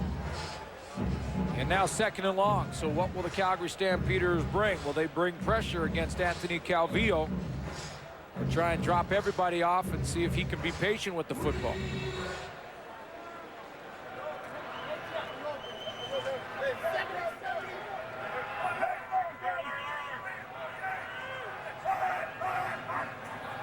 Movement offside, Calgary. Stampeders said they were drawn offside and that Montreal may have moved first, but it didn't look that way. We'll see. Sheldon Napustuk went right over to Brian Chu and said, come on, tell him you moved. There he is right there in the middle of your screen. See, he takes off early. Like way early. Offside. Calgary number 92. 5-yard penalty. Repeat, 2nd down. So he didn't win the argument. This game's becoming a lot like the game 2 weeks ago. Alouettes had the early lead. In fact, led at the half 17-11. The same territory where we're at now. It was a low-scoring 3rd quarter. And then, of course, you know what happened after that. Calgary coming back to win. Lots of time here for Calvillo, but look out now. Might have to eat it. Down the sidelines, and he throws it away. Raheem Abdullah was in chase on Anthony Calvillo. He could hear him breathing down his neck. And he had one option. O'Neal Wilson was trying to fight to get open. And it was, can Anthony Calvillo draw the defensive backs away from coverage? He's going to end up coming out in this direction. And when he gets flushed out, he's got 53 chasing him down. There's the foot race right there. Now, if O'Neal can cause someone at the defensive backfield to jump up, he's got a chance. It didn't happen in time, so he threw it into the track. Defense is dominating here. There's Raheem Abdullah, his brother also. Starting lineup tonight for the Stampeders. Khalid, 3 years younger. Good kick here from Duvall over the head of Ruffin, and this will go for a single point and make it a 4-point game.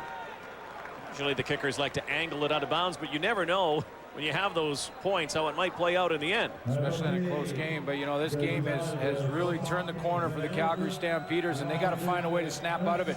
Henry Burris, with just over 2 minutes left in the first half, after dominating the first half in the time of possession category, tries to force this one downfield to Jermaine Copeland. Intercepted by Richard Carey, and the Montreal Alouettes in 67 seconds scored 10 points.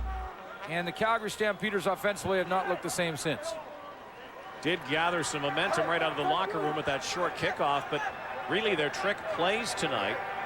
When the Cates play did not work, well, it worked, but was called back. They haven't been able to get anything to the end zone. Well, there's the reverse to Kenyon Rambo.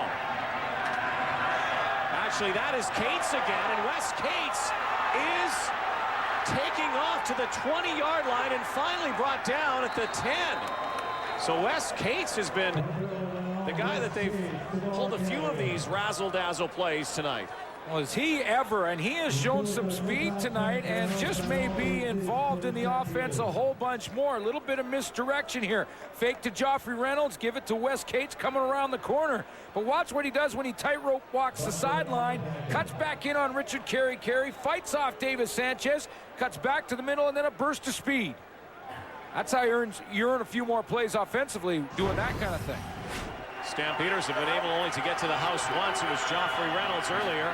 Joffrey Reynolds here, straight arming, but going nowhere. Clint Kent bringing him down. Early on in the first half, the Calgary Stampeders had the ball in about the same place on the field, and they were second and about a yard and a half, maybe 2 yards. And I thought at that point, Tom Higgins may be tempted to go ahead and take a shot. You got to figure that the Calgary Stampeders are going to need majors. You talk about Montreal. If you don't score majors and take advantage of your opportunities on Montreal, they will come back and beat you. So Wes Cates, who had a touchdown brought back earlier when he was an ineligible receiver on a play, a shovel pass. One of the biggest plays here tonight, setting up the Stampeders, and open in the end zone for the touchdown is Kenyon Rambo.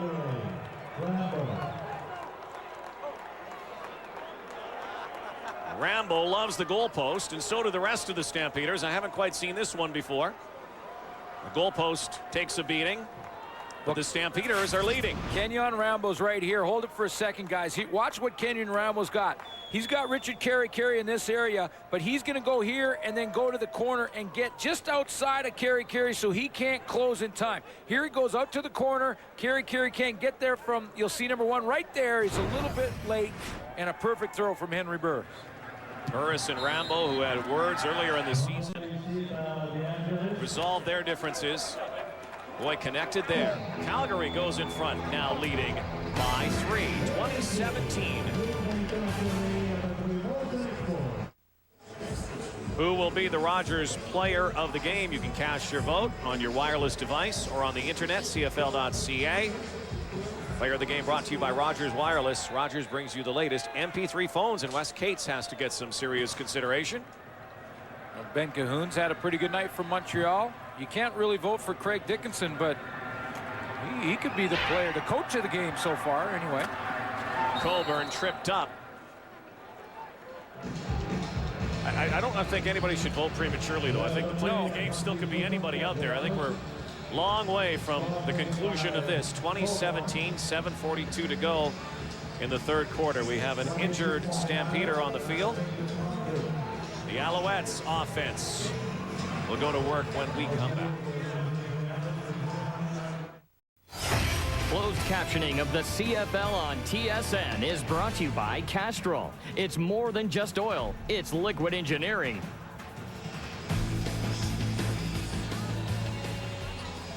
Injured Stampeder on the field right now. There's Craig Dickinson, special teams coach of the Calgary Stampeders. He's done a good job here tonight. He might be the Rogers player of the game. Hey, he sharpened up his pencil when he drew up the game plan from this. Started out with a fake field goal, went for a touchdown, but was called back. Okay, they had a formation problem. Then they went to a fake punt. Ryan Clark took that for a first down for the Calgary Stampeders. They start the second half, little onside kick. That worked to perfection for the Calgary Stampeders. Now, is there any more tricks in the bags? Look, he's looking at the chart. I got a couple others in here. There's one there on the left. I got that one. Yeah, have that reverse. Yeah.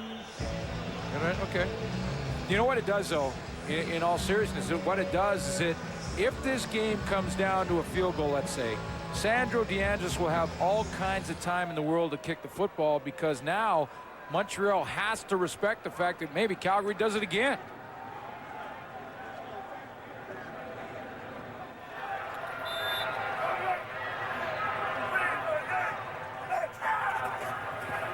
Hand off to Edwards, has had no running room except for right here. Edwards with one of his big gainers tonight. Funny thing about Craig Dickinson, he's lucky to be in the building here tonight. Actually had a hard time getting in. They weren't letting him into Molson Stadium. Didn't think he was one of the coaches. Yeah, this is a security building. You just can't. And he didn't have his pass. And got our director Andy helped him in. Well, actually, what he did an end around. And it was around the security guard. So maybe that was where he got the idea. Calvillo sideline. Once again, it's Thyron Anderson. And that will be a Montreal first down, just past the midfield stripe. The offense is sputtered coming out of the locker room. A lot of 2-and-outs. Hunters went to work, and finally Henry Burris has the play for Cates, and then the touchdown. Maybe Montreal will answer here. It's been a story here tonight too, Glenn, is the fact that Robert Edwards on these first down carries hasn't really been able to get much yardage. This is actually one of his bigger gains, only 4 yards. Interesting season for Robert Edwards. 701 yards coming in. He has 8 touchdowns. His average is 5.3 yards, but both running backs sort of neutralized here tonight. Edwards hasn't really broke a whole bunch of big ones this season. 6 minutes to go, third quarter. Calvillo goes to his right for Cahoon. And that will be another Alouette first down. Ben Cahoon really sticks his routes, and what that means, he comes up, and Ben Cahoon will plant his foot and sell it. Watch Ben Cahoon here. Here he is, and he's going to run like this. He's going to come up, plant his foot, and then go to the out. Watch how he sells it with his left foot. He comes inside, plant. See that plant? 2 hard steps, and then back to the outside. Now, Wes Lysek has to respect that. Cahoon, 7 catches, almost 100 yards here, 93 tonight. Nice catch by Dave Stala. He's made the most acrobatic grabs here. You mentioned Dave Stala being off to a real slow start for his standards, and early on in the season, Stala actually, old sticky hands, actually dropped a couple.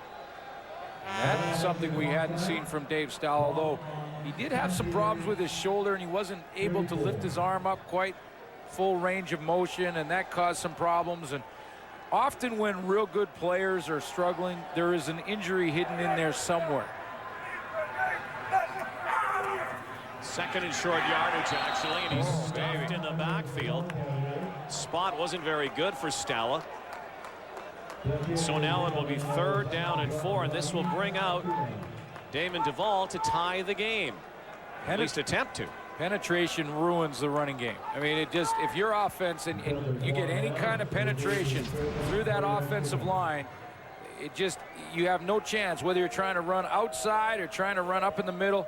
The moment you have a defender get in behind in the backfield, it disrupts the entire timing of the play, and it doesn't create any bubble for the running back. He has no time because he's just taking the football.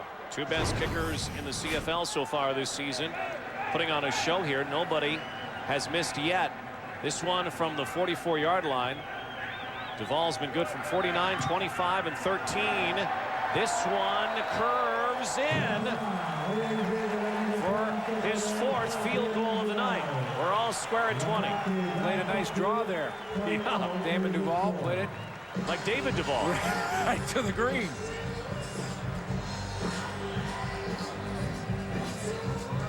Damon Duvall out of Auburn. It's been a good find for the Montreal Alouettes the last couple of years. When we talk about finds, you have to give a lot of credit to the general manager here, the longest serving GM. Oh, Jim Popp. Yeah, without question. If not the best, in the top 2 in the Canadian Football League when it comes to finding talent and running a football team from the general manager post. That's been Jim Popp, Montreal Alouettes.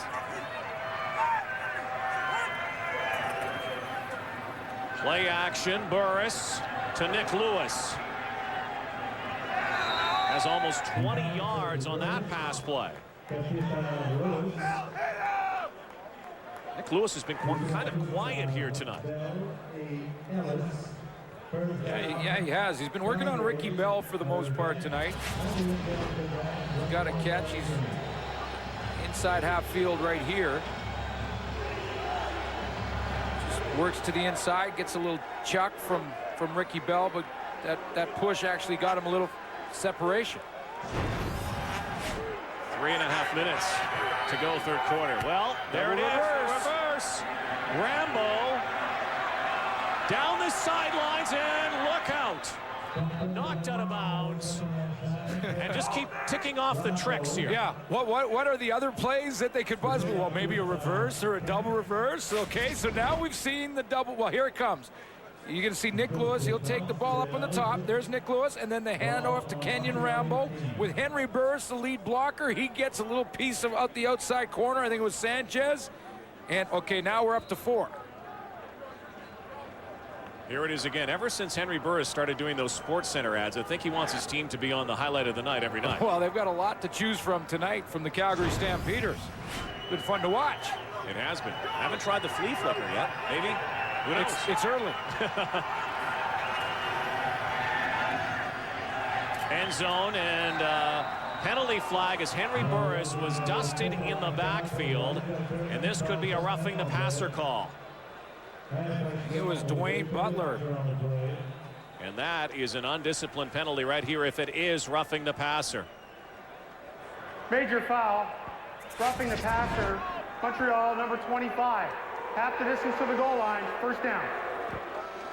Butler comes on a bit of a delay. His job is to cover Joffrey Reynolds. When he sees Joffrey Reynolds block, then he has the free path to the quarterback, but he's a step late. Step late. Looked like he tried to stop, but could not stop. And he didn't lead with his helmet or anything like that. He basically hit chest to chest. He tried to avoid contact, but couldn't. Boy, the offense is suddenly at work here late in the third quarter. The option pitch. Outside goes Rambo. Knocked out of bounds. Yeah, this is a great game plan by both the special teams coach for the Calgary Stampeders, Craig Dickinson, from Tom Higgins and his entire staff, including Steve Bradley, the offensive coordinator, because now he's got Nick Lewis coming over here on the reverse, and he's shown it to Kenyon Rambo. So now what does he do? He brings it over here. Nick Lewis comes around. Kenyon Rambo comes around. Now you've got so much motion in the backfield. The Montreal Alouettes are guessing as to what they're going to try and run from that same formation. Well, here's another big play for the Stampeders. Second down and 3. Tough spot to be in. A lot of times a throwing spot for Burris. Goes to the corner, and it is a touchdown for Jermaine Copeland. Boy, Copeland does a great job of being patient in what is going on. This is the bobsleigh now? The bobsleigh. The bobsleigh. Oh, now I've seen it all. Oh, boy. Oh, goodness gracious. You know, the five-man bob. You know they've got to work on that stuff, right? Like they don't just make that up. But watch what he does. Let's go back to where he's playing football. Jermaine Copeland, watch how he gears down. He waits, almost tries to draw the penalty just in case something bad happens, but makes a nice catch and keeps that 1 foot in bounds, and that's all you need is one. DeAngelis converts. And now we do have a shootout, don't we? Well, we do. I told you they'd come around. 27-20 now. Calgary, still 2 minutes left in the third quarter, and Copeland on this little out pattern to the corner of the end zone. Good toss by Burris. Yeah, and then this one, which this takes coordination. He just wants to make sure his teammates are there, else it looks real silly. But he gets the teammates there, and now it's the bobsled. Here they go. They bank right. You know what that is, bank left, bank right. That's the Calgarian bobsled team. There they are. Cool runnings. This team, this receiving corps likes to have a little fun after they get to the end zone, don't they? Wow. 5 plays, 75 yards. And really set up as well by that reverse to Rambo. We have seen it absolutely all. And you know, it's kind of funny. Maybe Don Matthews is kind of playing his cards back. Montreal's gone with the basics here tonight. We haven't seen any tricks from them. And again, I don't want to say tricks, but any deception plays. Yeah, and he must be reeling right now because he's had a bunch go against him. Yeah, for the most part, all of these plays have worked for the Stampeders here, and they have the lead.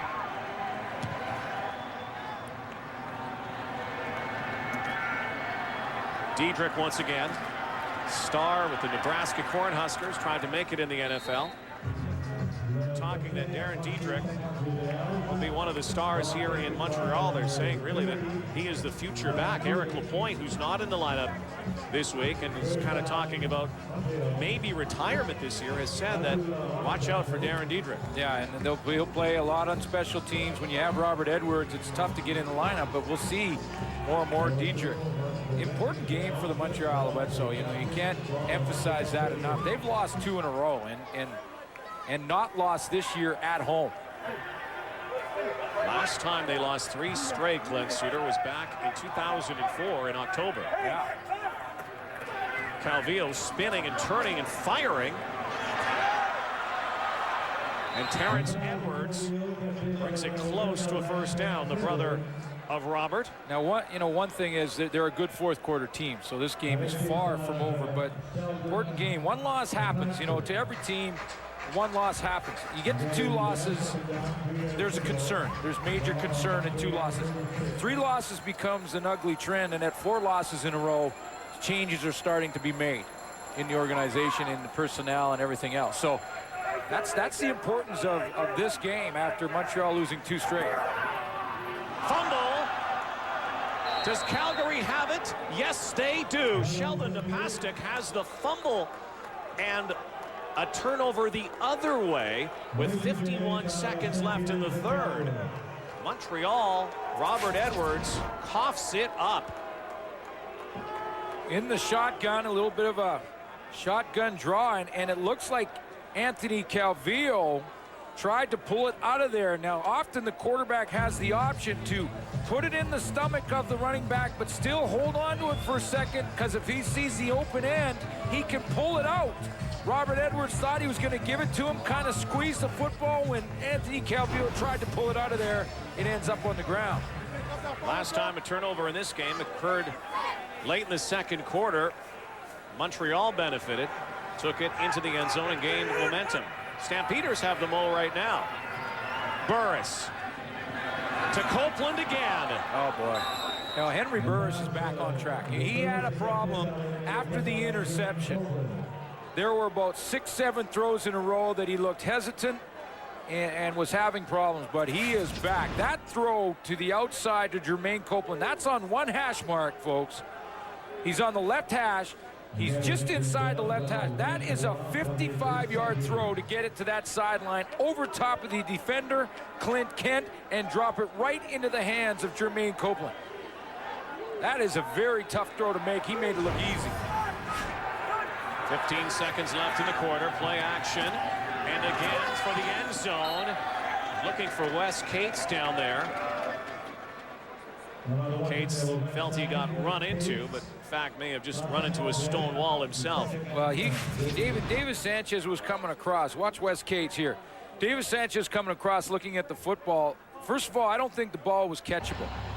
And Sanchez was trying to get to his man, who was Elijah Thurman, and Cates basically ran into him. And I like that there's no flag on that play. I know Wes Cates wants one, but that wasn't deliberate interference on anybody. Another biggie here, 2nd and 10. It could be the final play of the third quarter. Here they come. Burris to the end zone. And there is a flag on the play. See what this is, because that was send the kitchen sink at Henry Burris.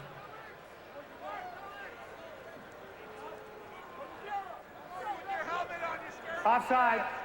Calgary number 80. A penalty decline. 3rd down, and the quarter's over. Looked like Copeland took a quick start there. Jermaine Copeland, though, has given his team the lead. Will change hands and come back for the 4th quarter. Hang in there, folks. This is a good one. Here are our statistics after 3 quarters, brought to you by Rona, proud league-wide sponsors of the CFL. The only thing not listed there, the number of deception plays or trick plays by the Stampeders. They've all worked. Yeah, and right now they have the edge in time of possession. Good thing when you're on the road, and it's 4-0 trick plays for Calgary, as far as I can count. We may not have a few more yet here tonight. This has been a highly entertaining football game. A lot of big plays, trick plays, some good defense as well. The only thing that the Alouettes really haven't been able to establish is the ground game. That was supposed to be the thing that was going to determine this game tonight. Yeah, and if they slip further behind, they're going to have to go more to the air, so we won't see it at all. But I have loved and enjoyed these trick plays tonight. Sandro DeAngelis from the 30 for a 10-point lead. Kickers have had a perfect night here tonight as well. What else? 30-20 now for the Stampeders on Wendy's CFL on TSN. The CFL on TSN is brought to you in part by Castrol. It's more than just oil, it's liquid engineering. This guy's kind of been the talk of the league this year, and the kickers don't often get a lot of the talk, but DeAngelis has been an all-star. Oh, and without question, I mean, only 1 field goal inside of 40 has he missed all season. Those are his misses, all upwards over 40. Just that 29-yarder really the only blemish there. If you're perfect inside of 40 and then make at least half of your long ones, that's great numbers, and he's above that. Had a lot of heroics. Some post field goal celebrations as well. And he executed that onside kick perfectly. Quite a year so far for DeAngelis, and a good night too for Damon Duvall. The kickers 7 for 7. Duvall 4 for 4 tonight. DeAngelis 3 for 3. Last time these two teams played, Sandro won it with 2 field goals in the final 2 minutes, including the sealer. He added a yard for the winning kick. I mean, for the tying kick, it was 52. For the winner, he said, well, you know, I can back it up. He's got to come out of his shell a little more, do you think? Yeah, that little dancing scene made it on a lot of television programs. And the one earlier this year, the soccer celebration when he took his team into the locker room and they beat Hamilton. Yeah, Calvillo in trouble here. Ball's in the air and was up for grabs, but Anthony Calvillo goes down. And he knew he had to throw it away. Scott Coe in on the play. You know, a 34 defense is so difficult for the offensive line. I talked to Zumo KK yesterday in practice about how you have to pick up the stunts. I mean, watch the offensive line. There's the 5 of them. Go ahead and run it, guys. And then you got now who's going to come from where? And it's always a guessing game. Which one of those linebackers is going to come on the blitz and which one is going to drop into coverage? And in a 34, Denny Crehan's defense is the toughest to figure that out on passing downs. 4 receivers to his right. Calvillo had Robert Edwards open and is brought down for the sack. Cornelius Anthony with the sack. Zumo KK knows it's tough to play against the 3-4.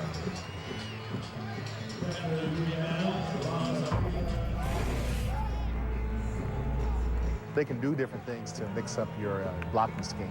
And if you're not, it could be challenging than a regular, 4-3, which the downliner on the line of scrimmage. So 3-4 is a little bit more challenging, makes you think a little bit more, and that's a challenge that they can bring by bringing pressure from different places. Well, that was 2 plays in a row when they had pressure and forced Montreal to punt again. Towering kick. Ruffin touched it. The ball's up for grabs and brought down, bowled over. J.R. Ruffin is lucky to have the football in his hands right now. 13:34 to go in the 4th. 10-point Stampeder lead. Sports Center coming up next. Dutchie and Jennifer Hedger standing by. Full wrap-up from here in Montreal. This could be a long highlight package here tonight. Had a lot of highlights in this game. We anticipated that going in. Calgary leading 30-20. Stampeders lucky to retain the football on that last return by Ruffin. Burris in the flat here. Guy who's been a factor and a force for the Stampeders, Wes Cates.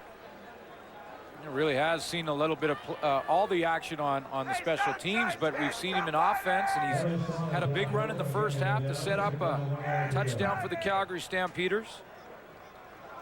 66 yards rushing and some receiving yards to go along with it. That just a little hitch pass out to the right side of the formation. 2nd and short yardage.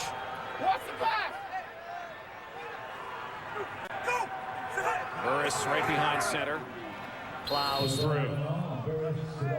This might be a time for ball control right now and try to eat the clock like Calgary did in that 2nd quarter so effectively. But Cates has been very effective here. Here's a little example of some Wes Cates, and a guy that is a name that we haven't talked about a bunch this year, but got that one outside. That set up a score. Here he goes on this reverse. This is when he tightrope walks the sideline right here.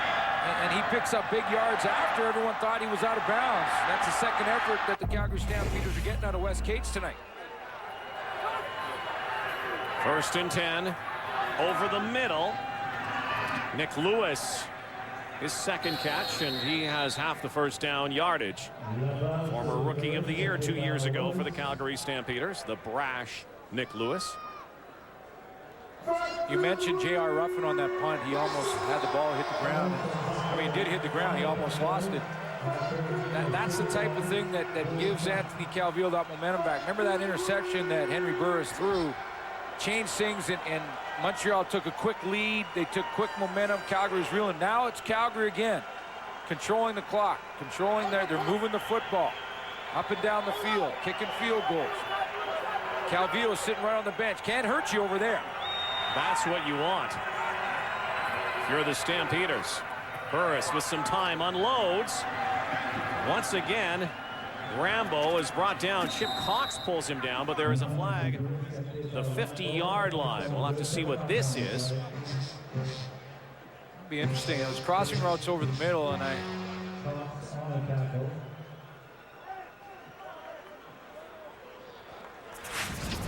was wondering if there's going to be a pick call. There's crossing routes coming like that over the middle. That's Kenyon Rambo coming across. Pass interference.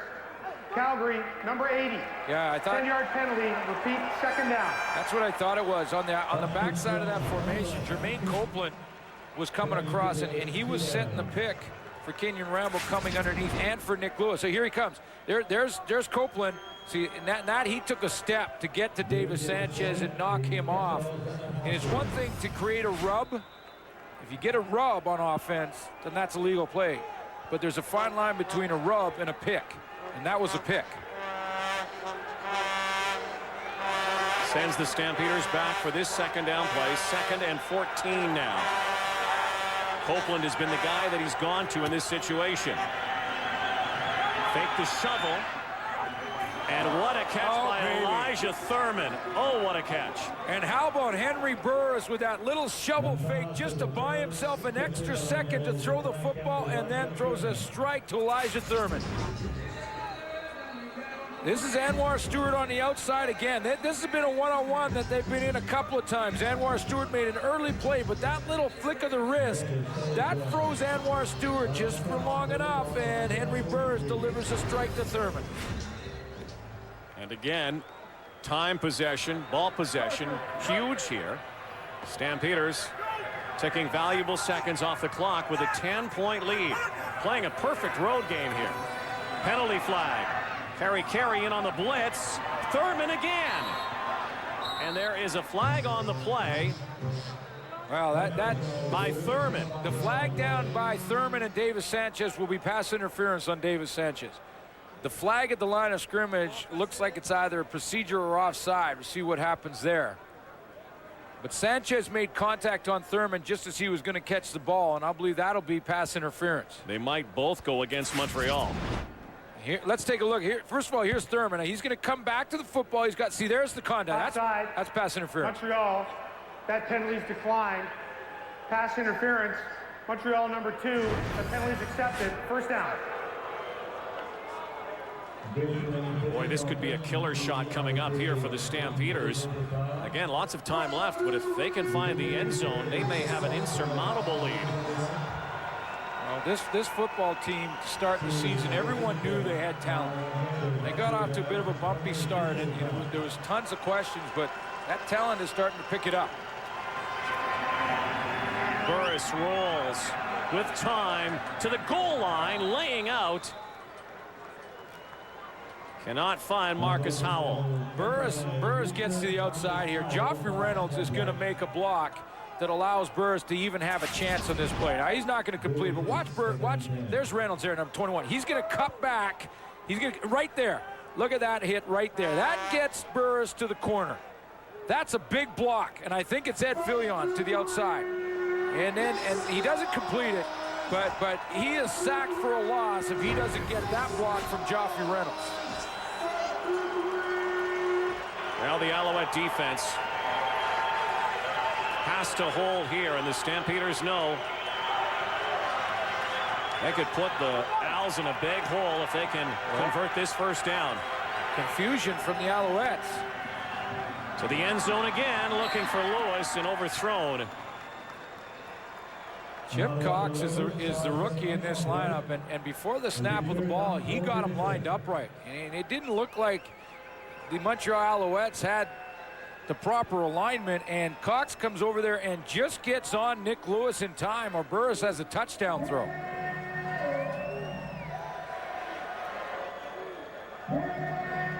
So now Sandro DeAngelis can match the 4 field goals made by Damon Duvall here tonight. DeAngelis has made from 19, 20, and 31 really chip shots for him, and another one from the 27. And the left hash mark. Kick is up and through. Boy, these guys are automatic tonight. Big lead for the Stampeders now, 13 with 8:57 left. Back at Molson Stadium in Montreal, the Alouettes in danger of losing their 3rd straight game after winning 7 in a row. Boy, they dodged a big bullet on that last possession. Then that's been time of possession dominated by Calgary. Full 11 minutes more tonight with the ball. Calvillo in trouble. Lets it go, though. Rod, let's go back to that last play that just before Sandro DeAngelis kicks a field goal. Look at this. First of all, I want to show you Ricky Bell here. And look at Chip Cox here. They're not lined up right. Okay, on that play to Nick Lewis. Now they figure it out, and they go and line up properly. And on the opposite side of the formation, Henry Burris had a wide open Jermaine Copeland. So the play works out there for Montreal. But it didn't work out because this is the bullet that the Montreal Alouettes dodged there. First they get Chip Cox over there to Nick Lewis barely, and then watch Copeland here. Copeland right down here. Watch him. On that very same play, he comes down, goes inside, and then he's wide open for a touchdown, and Burris didn't see him. So Alouettes with a hurry-up offense now, trying to save some time on the clock. Again, Calvillo has to hurl it on the sidelines. And the catch is made by running back Robert Edwards, playing receiver now. And now Anthony Calvillo in the hurry-up. He's got to change the pace, and he's using his legs. He's moving around in the pocket. He's stepping up into the pocket.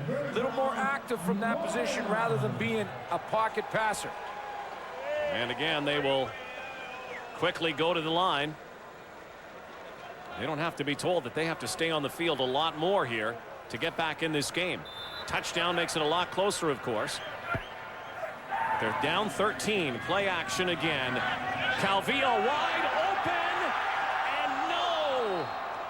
Thyron Anderson had 6 points right there, and Calvillo could not hit him. It was an obvious one because it's Thyron Anderson in a one-on-one, and Calvillo, look at this. He knows he's got this matchup right here. That's a one-on-one with no safety help over here, so that's where Calvillo's going with the football. Now, out and up down the sideline, and look at how open Thyron Anderson is. The ball's in his hands. That's drop number 2 on the season for Thyron Anderson. The first one was last week. He told me about. That's number 2. Second down and 10 yards. And that one looked like a bit of miscommunication on that route. Well, Ben Cahoon, who often will have an option route, meaning he can either go in or out depending on what he sees defensively, and they are on such the same page and have been for so many years that Calvillo, 99 out of 100, knows exactly which direction he's going to go. That time he didn't. That was the one time out of 100. So Damon Duvall sets up for this field goal. This from the 50-yard line, 4 for 4 like DeAngelis tonight. His longest of the season from the 47. Actually from the 49-yard line, made it earlier tonight, so around this range. The wind is with him. Kick is up.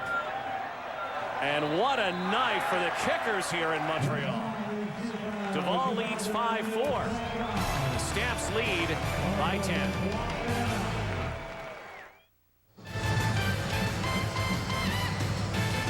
Well, the NFL season kicks off TSN Thursday, September 7th. Miami Dolphins without Ricky Williams. Super Bowl champion Pittsburgh Steelers. Coverage begins at 8 Eastern, 5 Pacific, and available in TSN HD. 7.5 minutes to go. 10-point Calgary Stampeder lead as the Stamps try to make it 2 in a row over the Alouettes and hand the Owls their 3rd consecutive loss. Denny Crehan mentioned to me that they take a little bit defensively from the Pittsburgh Steelers. It's interesting. We have Miami-Pittsburgh, and just tonight I was talking to Denny Crehan about his defense. He said, you know, we take a little bit of what the Pittsburgh Steelers do and we adapt it to Canadian football. Everyone is always borrowing and stealing ideas, and that's the key to having success. And fact, Denny Krieg had mentioned to me, said, you know, I owe Matt Dunnigan a lot of thanks because he's the guy who brought me in. He wanted to run the 34, and they've been running it ever since. Running it effectively tonight against the Alouettes. Burris has to scramble. No one there. And will take off with it. And room. Burris steps out of bounds. Actually takes the little slide for a big gain here of about 16, 17 yards. How about the little matchup that's been going on between Henry Burris and Anwar Stewart on the outside? Early on, Anwar Stewart had a similar situation in the first quarter down by the goal line, and he caught Burris and tackled him in the open field. And now, since then, Burris has changed his game plan, and here comes Anwar Stewart. Now, this time he has to fight off Jeff Pilon and get outside, but tries to chase him down. But that's been an interesting matchup, Anwar Stewart and Henry Burris on the outside. I'm surprised he slid there instead of taking it out of bounds. 1st and 10. Burris launching downfield for Rambo. See ya. Wouldn't want to be a touchdown. 60-yard pass and run. Oh, baby. And that right there might have been the bullet. Henry Burris throws a bullet, and he catches Richard Carey in a bad angle from safety position and threads the needle between the two of them. Darryl Crutchfield in one-on-one. He's on the outside shoulder playing it perfectly because he knows he's got safety help from the middle, and the safety takes an underneath angle. Richard Carey. The ball is thrown perfectly, and Rambo's like, yeah, baby. What a throw from Henry Burris, who, after a couple of bad ones after the interception, has been back on track in the 4th quarter. And see, you know, if you put your vote in earlier, the Rogers player of the game, you might not have thought about Burris, but you have to seriously consider him right now. He's the player of the game. He is the player of the game, and the votes could go anyway, but tell you what, he has come back and shown such great composure with some good throws. He's avoided the rush. He's given ground. I think Jock Climby talked about it at halftime. He's avoiding the rush by backing away and getting away from Anwar Stewart, getting outside, moving around. But his throws have been on the money. 40-23, 17-point lead. Unless the Alouettes can score quickly, this one is over. Watch Richard Carey. He's going to slide down. First he gets caught too shallow.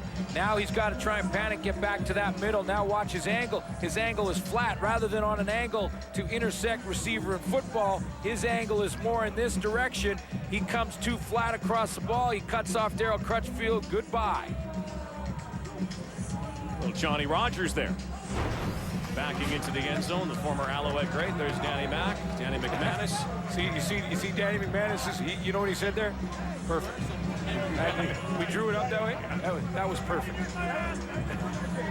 Stampeders have really been perfect in this second half. The Alouettes have been known as a team that's a second half football team, but they have been outplayed, outscored by the visitors, the invaders from the West. Finding the outside is Coburn, a nice return, but again, the Alouettes must score quickly. And look who made the tackle. Yeah, Sandro DeAngelis. He gets in there and makes the tackle on Coburn on the outside, and he may have had that sideline if he doesn't make the tackle. No Prefontaine in Toronto, who we'll see tomorrow night, is well known for this, but DeAngelis not so much so far, and that's pretty nice. DeAngelis used to play running back, was a very good running back in high school, where he played in Buffalo. He's from Niagara Falls, St. Catharines area. Grew up down the road from Hamilton. And hey, Coburn almost had the corner. DeAngelis has certainly brought a refreshing look to the Calgary Stampeders last couple of seasons. Always smiling, and you know what? When you're winning, you're smiling. We'll take a break, come back to Montreal. The Stamps on their way to victory, it looks like. The Montreal Alouettes and Don Matthews are known for their quick starts to seasons, but they're also known for some mid-season slumps. Guess what? They're in one. You go back to 2000, they started 5-0, and then the second half 7-6. This year 0-2 after that great 7-0 start. So other teams in the league start to catch up to the Montreal Alouettes and what they're doing early on. You know, they have consistency in their coaching staff, which is one reason that they get out of the gates quickly, and other teams may not. But you know one other thing, the Montreal Alouettes often are around in playoff time, and when we're talking Grey Cups, they've been around in a few of those too. Now they must strike quickly. Sideline. That's another big gainer, so they'll have to find the end zone somehow right here. Again, down is 17. And it's a lot of time in the CFL, and Byron Anderson is hurt here. That's not going to help the Alouettes. He's going back to the huddle, though. He's trying to get back there. He caught that ball down the sideline, made a secure catch. And he may have got hit in an area where we're not supposed to talk about it. I think you just did.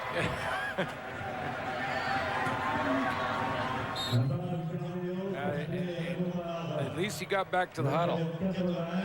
It's like he's shaking it off now, and 4 minutes to go.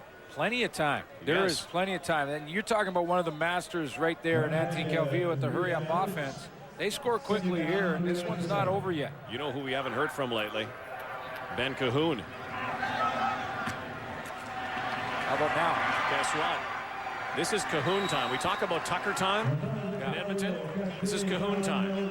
Yeah, Tucker time is more down in an area of the field, but when Cahoon, when the Alouettes need a couple of catches quickly, they go to Cahoon because he's such a great route runner. They know he'll get open. Whether it be zone or man, no matter what the defense, don't mess around. Go to 86. He'll be open. Calvillo stands in. Cahoon diving. Cahoon had 6 catches in the first half, only 2 here in the second, and a big down coming up. 3.5 minutes still.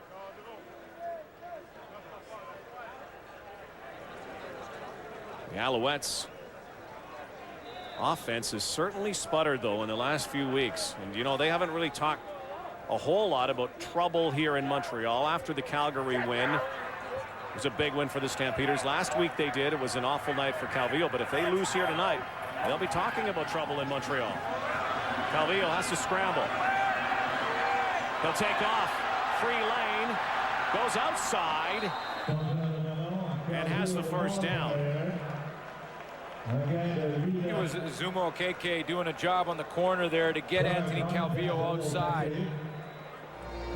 We had OKK, who's very well spoken amongst offensive linemen in the league, and he's outside guy here, and he's going to do everything in his power to hold. Watch the outside. Raheem Abdullah. First of all, he seals it. Now he's coming back, and here comes big OKK. There's another hit, just so Raheem Abdullah can't get there. That's why he's a 7-time All-Star. 3-minute warning. 3 minutes to go. The Alouettes down 17.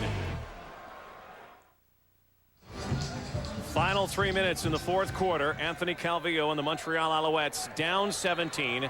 Have to score here. High pass taken away by Kobe Reinhardt. That is it. You know, that has been when Calvillo has struggled over the last couple of games. It's been because the ball is coming out high on him. And I'm not sure about the mechanics of it, but you're going to see here where it's going to happen on the outside. And watch the ball sail a little bit. Cahoon has to climb the ladder, and he gets up in there, and he's messing with it, and that's when Reinhardt comes over the top and takes it away. And some high throws early in the game cost him some deep ones, but another high throw, and this time Calgary takes it. And we'll take the victory here. It looks like for sure 2:48. Stampeders. You know, I've said that before, Rod. I know, I've been nuts. And when Calgary was playing, I think it was Winnipeg game. Remember that one we did a couple of years ago? Yeah, and I did it this year in an Edmonton-Winnipeg game. Danny Mack in the game now. Danny McManus in. But you know, a lot of people were saying the game was over in Edmonton when the Bombers were playing there, and Milt Stegall said, wait a minute, I got one more play. Went 100 yards with it. So thing is that the Stampeders in this second half just seem to find an extra gear, and this is a very good football club. Calgary Stampeders have shown certainly in the last 2 games against the Montreal Alouettes, the previously formidable Alouettes, who have looked like they have some weaknesses now. And we haven't been able to say that a lot about Montreal in the past. Well, I'll tell you one thing. Their head coach, the Calgary Stampeders head coach, out-coached the Montreal Alouettes head coach tonight. The whole coaching staff. Because those trick plays completely fooled the Montreal Alouettes. Worked almost to perfection all the way across the board for Calgary, with the exception of the one that was called back. They were almost able to do what they wanted to do offensively all night long. And Henry Burris, after the interception, piled up 3 touchdowns on the board. Well, and that's the key. I mean, they've got great play out of their quarterback in Henry Burris, with the exception of that one little slump that he had in the middle of this game after the interception. He showed great composure to come back, and they've got great play out of their kicker when he's been asked. And there's a smile. This one is over. The CFL on TSN is brought to you by Coors Light, the Silver Bullet, and by General Motors of Canada and all its divisions. You're right. There's the player of the game right there. Nicole, love you guys. Can't wait to see you. We did it again, baby. Love you guys. Hey, Calgary, here we come. Yeah, here they come. But isn't this a strange schedule for the Stampeders? 1 game in 24 days, had 12 days off here, and get ready now for Danny Machocha and the Edmonton Eskimos and the Labor Day clashes. Yeah, big couple of games there. Labor Day always huge, but the Calgary Stampeders are hitting their stride when they really want to. See, now they got the win versus Montreal. They play Montreal. Let's say they get the win here. You're a little tentative now when you're well, Milt Stiegel did it to me. Okay. But there's minute 37. Put it in. Put it in. Yeah, I'll let it. And Danny Machocha in the audience getting ready for Calgary on Labor Day. That is an erasable pen, right? Yeah. Just in case. Just in case. It's like when I play golf, buddy. I always bring a pencil with an eraser. Oh, yeah. That's the best one in your bag, by the way. Yeah, because you get to the clubhouse, if you don't have the lower score, you just turn the pencil around. In all seriousness though, the Alouettes offense looked miserable last week against Toronto. Looked a little better here tonight. Better numbers for Anthony Calvillo, who is out of this game now, and Elon Green comes in. 1 interception only tonight, but this team is flatlining. They have done this in the past, like you said, see you in October, maybe see you in November. But they've got to sort some things out here. This looks like an offense that still is very much out of sync. It is, and I'm going to go back to the Robert Edwards factor. We didn't see a steady diet of him. It almost looked like early on that Calvillo wanted to throw his way out of the slump. But in fairness to Calvillo, he has set the bar so high for himself with 4,000 or 5,000 yard seasons that to see Anthony Calvillo throw for under 300 in a game that he just didn't seem to have that touch. I mean, he threw some nice ones. That Dave Stalla throw in the corner, that was a Calvillo throw, but we expect that from him every throw. And when he throws some high ones that are intercepted and he overthrows long open receivers, you go, is he okay? Is this offense okay? Green with 4 receivers to his left. Elon Green, the former Rough Rider and Eskimo, and Reinhardt has his 2nd interception. Last minute, and the Calgary Stampeders are doing it to the Alouettes in Molson Stadium again. Last time the Owls lost in this stadium was last year, a year ago, to Calgary. The CFL on TSN is brought to you by Wendy's, the official hamburger of the CFL. Do Wendy's, do what tastes right. By Rona, proud league-wide sponsor of the CFL. And by Rogers Wireless. Rogers brings you the latest MP3 phones. In fact, almost exactly 1 year ago. Yep. Well, full credit to the Calgary Stampeders, and that's what happened tonight. It wasn't so much, sure, the Montreal Alouettes offense is struggling a bit, but it wasn't so much that they struggled. The Calgary Stampeders won this game. They came in, they dominated time of possession. They had some trick plays that worked well. Some plays on the special teams, a fake field goal, a fake punt. They had a reverse, they had an onside kick. They came in, they pulled out all the stops, played great on defense. and because of that, they can do a little dancing in Montreal tonight. And maybe what we're seeing, that precursor that everybody talked about, the Alouettes and their 7-0 start, some people said that start may be a little misleading, that record. Yeah, and a lot of people said, are the Alouettes as good as a 7-0 team? And I would think that Don Matthews would concur right now that they are not. Well, that's a good question, because the Hamilton Tiger Cats certainly have struggled this year, and 3 of the 7 wins in that run were against Hamilton. So were they as good as 7-0? Coming up next, highlights from this game and around Major League Baseball. Lots of stories on their way to you. Darren Detition, Jennifer Hedger. We'll send it back to Sports Center. Good play out of your quarterback, good play out of your kickers. And control the football, don't turn it over. The one turnover looked like it was going to be costly in a big way for Henry Burris, but the defense responded. They came back in after that second half. First half was over in the second half, and then Burris lit it up in the fourth quarter. How about the night the kickers had? Lost in the touchdown explosion as well in the second half. A perfect night for the 2 best kickers right now in the Canadian Football League. Yeah, I mean, and it's been a trend that we've been watching in the Canadian Football League for a lot of kickers. Paul McCallum's having a great year.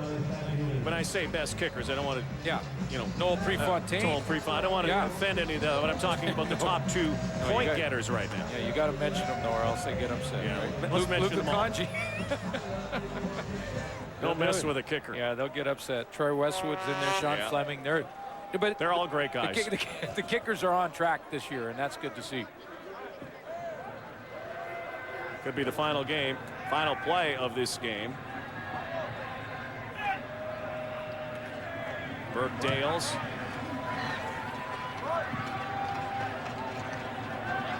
Coburn. And one more point will go on the board. And this one is over. And it was over in the fourth quarter when the Calgary Stampeders turned it on and turned out the lights on the Montreal Alouettes, who have now lost 3 in a row. The Stamps do it to them again, 41-23 in Montreal. Dave?